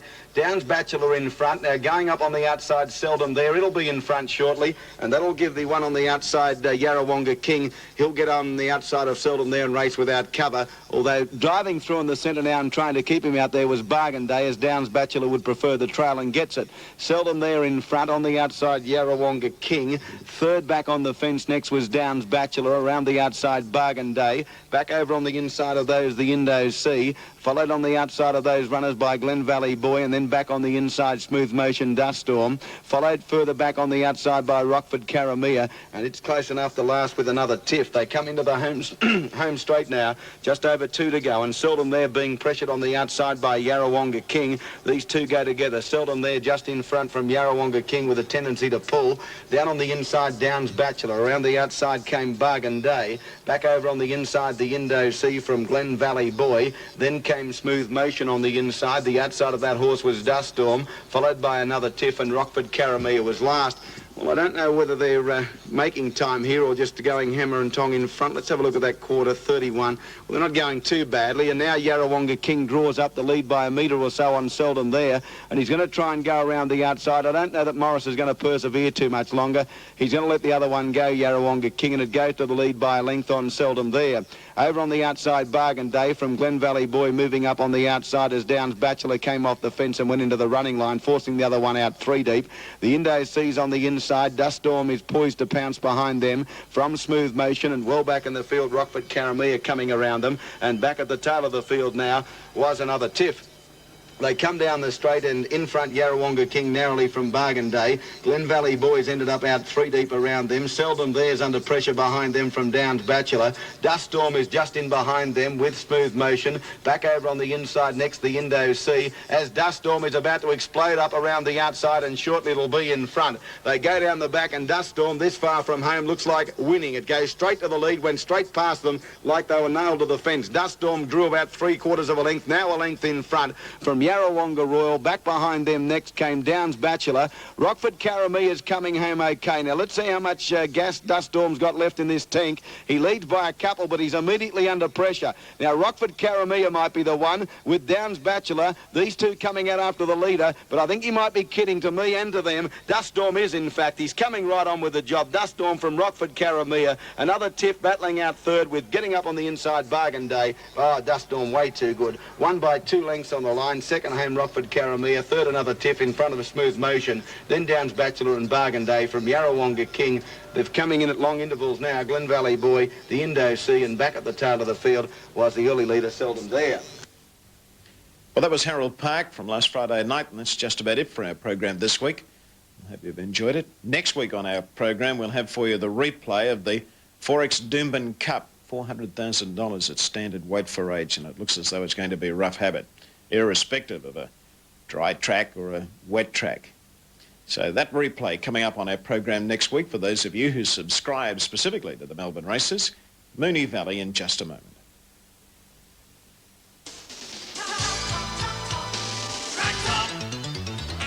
you a big weight there. Put the lead on him, eh? Right, boys, we've got a light.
Starter's happy with them. Light about to go on for the first. There it is. And away they go, and a little bit slow out towards the inside there would be Hobick and also Kiwi Fluff as they come down to jump the first hurdle. And Royal Pride on the inside and Son of Vengeance jumped it on level terms, about a length to Dendy Beach, who's being restrained racing down the far side the first time. Fairley's Pride was next on the outside of Cash App at the second jump, a length and a half, then Solid Sterling. 2 lengths to Kiwi Fluff, and they were being followed by Hobick second last, and Mod Red is tailed out to last. Coming down the school side in the first lap, and the Son of Vengeance moved away to lead by 4 lengths to Royal Pride. Fairley's Pride going up on the outside just in behind them, and they were followed closely then by Dendy Beach, and a bit further back then over on the inside is Cash App, followed by Solid Sterling, and further back Kiwi Fluff. He's running third last, followed by Mod Red, and Hobick is bringing up the rear. Coming up towards the home turn in the first lap now, and the leader Son of Vengeance about 5 lengths to Royal Pride, half a length away on the outside to Fairley's Pride, over on the fence behind them Dendy Beach, then Solid Sterling, a length and a half Cash App, followed by Kiwi Fluff, 2 lengths to Hobick second last, and Mod Red is bringing up the rear. About 12 lengths covers the field as they round the home turn the first time, and Son of Vengeance lobbing along, leading about 6 lengths in advance of Royal Pride, who's second. Close up third Fairley's Pride. On the inside getting a nice run as the favourite Dendy Beach. He's closely attended there by Solid Sterling. Behind them on the rails is Cash App as they come to the lone hurdle in the straight, and Son of Vengeance jumped that beautifully. And coming down towards the judge with just over a lap to go, it's Son of Vengeance about 4 lengths in advance of Royal Pride. Fairley's Pride third the outside, followed by Dendy Beach. In behind them Solid Sterling, 2 lengths to Cash App, and they were being followed by Kiwi Fluff. Second last is Hobick, and Mod Red is still last of all. Going down the side, 1650 to go. It's all Son of Vengeance. He's doing it nicely in the leader. His advantage about 5 lengths to Royal Pride, 2 lengths away Fairley's Pride on the outside of Dendy Beach, has had a beautiful run all the way. Over on the outside, going up 3 deep is Solid Sterling, a length and a half to Cash App as they jump the first of the double down the side with 1400 to run. And then came Kiwi Fluff, followed by Mod Red, who's starting to make a move. He'll have to get a wriggle on. He's second last, and Hobick has tailed out to last. Round the back, 1250 to go, and Son of Vengeance about a length to Solid Sterling, a length and a half to Royal Pride. Shaken up now in fourth posse is Dendy Beach. He's followed by Cash App, a length then to Kiwi Fluff, and they're followed closely by Fairley's Pride. 2 lengths to Mod Red, and a bad last is Hobick, 1000 to go. Son of Vengeance by a length to Solid Sterling. 2 lengths to Royal Pride. Dendy Beach pulled to the outside, and getting up on the fence there at that next jump was Cash App, and 2 lengths away Kiwi Fluff, followed by Mod Red is making ground. Dropping out of it sharply Fairley's Pride as they come down the side. 850 to go, and Solid Sterling has moved up very quickly on the outside to take the leads from Son of Vengeance. They're getting very tight in this heavy going. 3 lengths to Royal Pride. The 2 favourites not travelling well at this point. They're Cash App, and Dendy Beach is struggling a bit at the third last jump where Solid Sterling jumped it nicely. And coming down with about 600 to go, it's Solid Sterling by a length to Son of Vengeance, who's making another effort. 4 lengths to Royal Pride, 1 length away is Cash App and Dendy Beach, both under a lot of pressure, and a long gap to Mod Red at the second last jump where Solid Sterling is still the leader. Son of Vengeance making another effort on the outside. They've got away by 5 lengths to Royal Pride. Hard-ridden Cash App, and so too is Dendy Beach as they make the turn well back to Mod Red. Here's Son of Vengeance on the outside. He's got his head in front of again, and Son of Vengeance again moved away to lead by a length and a half on the home turn to Solid Sterling. 4 lengths to Royal Pride. Cash App followed by Dendy Beach as they straighten up, but Son of Vengeance is clear. 1 hurdle left to jump. He's over 2 lengths to Solid Sterling, followed by Royal Pride at the last one. He cleared it safely, and Son of Vengeance is too good in the run home, and Son of Vengeance, a good winner, came down to the line to score nicely. Son of Vengeance won by 5 lengths to Solid Sterling. 2.5 lengths away third Royal Pride, followed by Cash App and Dendy Beach, and then Mod Red and Kiwi Fluff, and a long way back, 100 metres back second last is Fairley's Pride, and last of all is Hobick. Lights still flashing, away they go. And the first to jump towards the centre, Take the Prize, in company with Royally Lass. Sentimental Girl eased in behind them near the insider. Trompet began well out wider on the track as going forward, followed by Donna Vitala and Courier Bell going around the outside with Tots Pride, followed by Tony. Dropping back third last, Indian Ideal, and she was followed by Segovian Affair.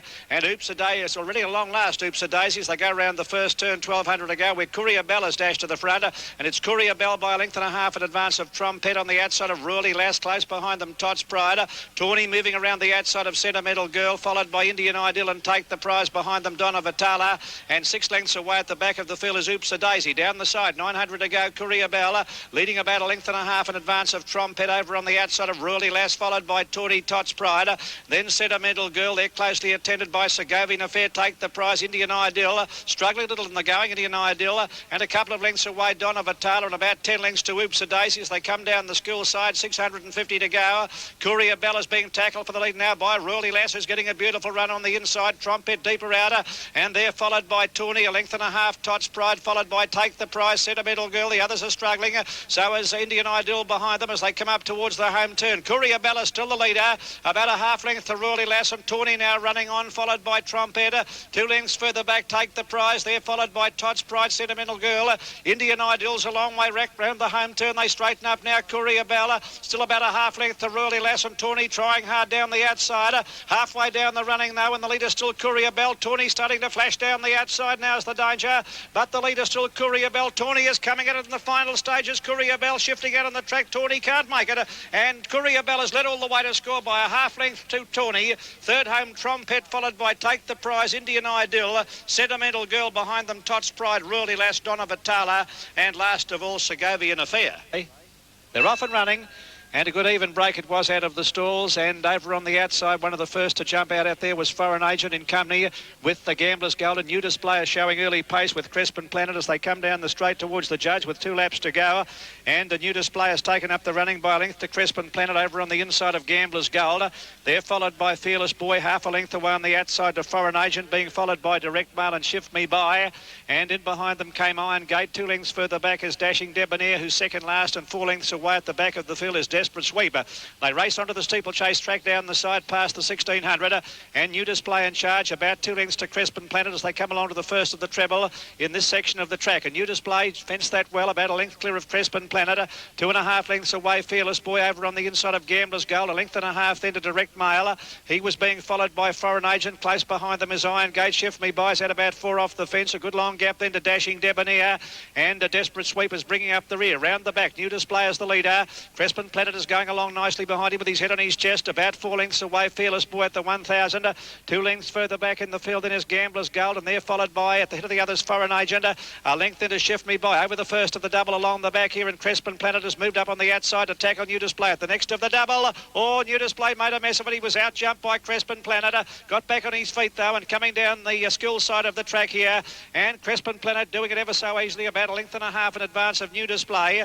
2.5 lengths away, Fearless Boy. They're followed by Shift Me By on the outside of the Foreign Agent. A couple of lengths away, Gambler's Gold, and then came Direct Mail, followed by Iron Gator, and a long way back at the 2 stragglers here in well back there, second last, Dashing Debonair, and last of all is Desperate Sweep. Coming up past the 600, still in the first lap, and Crespin Planet's a clear leader by 2.5 lengths, New Display. As they come to the next jump, he jumped that beautifully, Crespin Planet. He's a bold jumper, this fella. Round the turn he comes the first time. Crespin Planet under a tight rein, leading 3 lengths to New Display, a length further away in third place then Foreign Agent.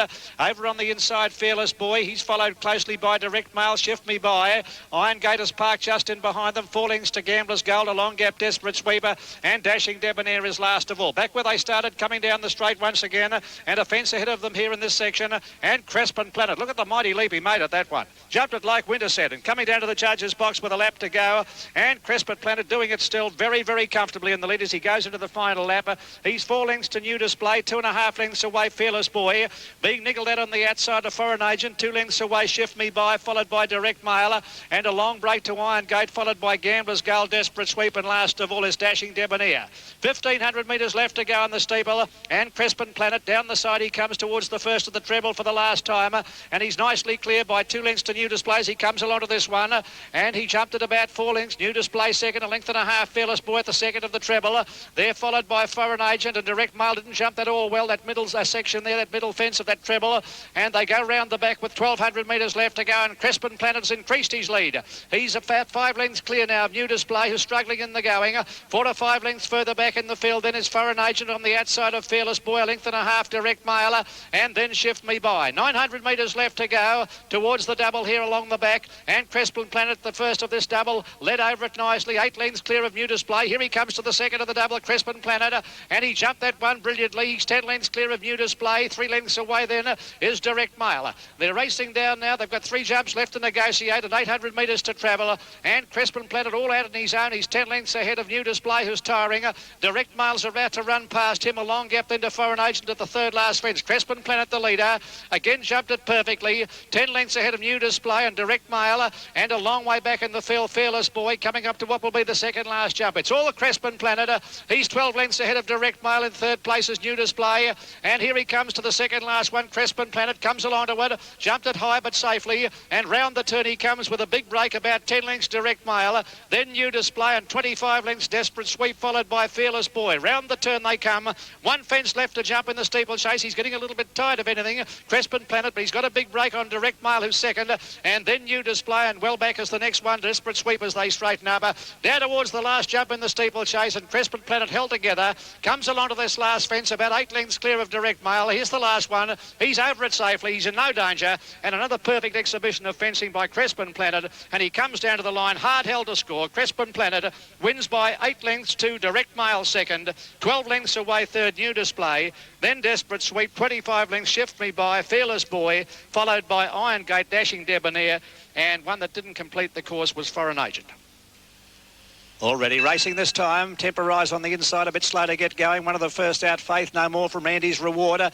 And beginning smartly also is Black Rouge towards the outside and showing speed out there also behind them, Noralee Plush. And they were being followed then by Have Your Say. A length and a half further back along the inside of Temporizer. An Absolute Soda followed by Spring Hill. That over on the outside, Royal Snackers travelling up 4 deep. A good long gap back behind them. Came a Thornton Hall followed by Tel Gisco and Regal Monarcha. And look at him go as last of all. Coming down towards the 700-metre mark, Faith No More joined in the lead by Andy's Rewarder. They're out by length to Have Your Say. Getting a run up on the inside as Noralee Plush, followed closely by Black Rouge and Temporizer. Spring Hill led at the head of the others, followed by an Absolute Soda, and back behind them Royal Snack, followed then by Thornton Hall and Tel Disco. They're racing up towards the home turn, and Faith No More on the outside, about a half length clear of Andy's Reward, and Have Your Say is running on about 3 deep, 2.5 lengths away Black Rouge.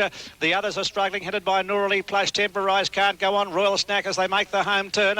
Faith No More being tackled by Have Your Say, and Have Your Say hit the front past the 200 and has kicked right away on the home stretch over 2 lengths to Faith No More. Andy's Reward finishing fast from a long way back, but Thornton Hall, but it's all over. Have Your Say will absolutely bolt it. Have Your Say has won ease down. It'll win by about 4 lengths. A very good run by Thornton Hall second. Faith No More is third. Fourth home Royal Snack, followed by Andy's Reward and Black Rouge.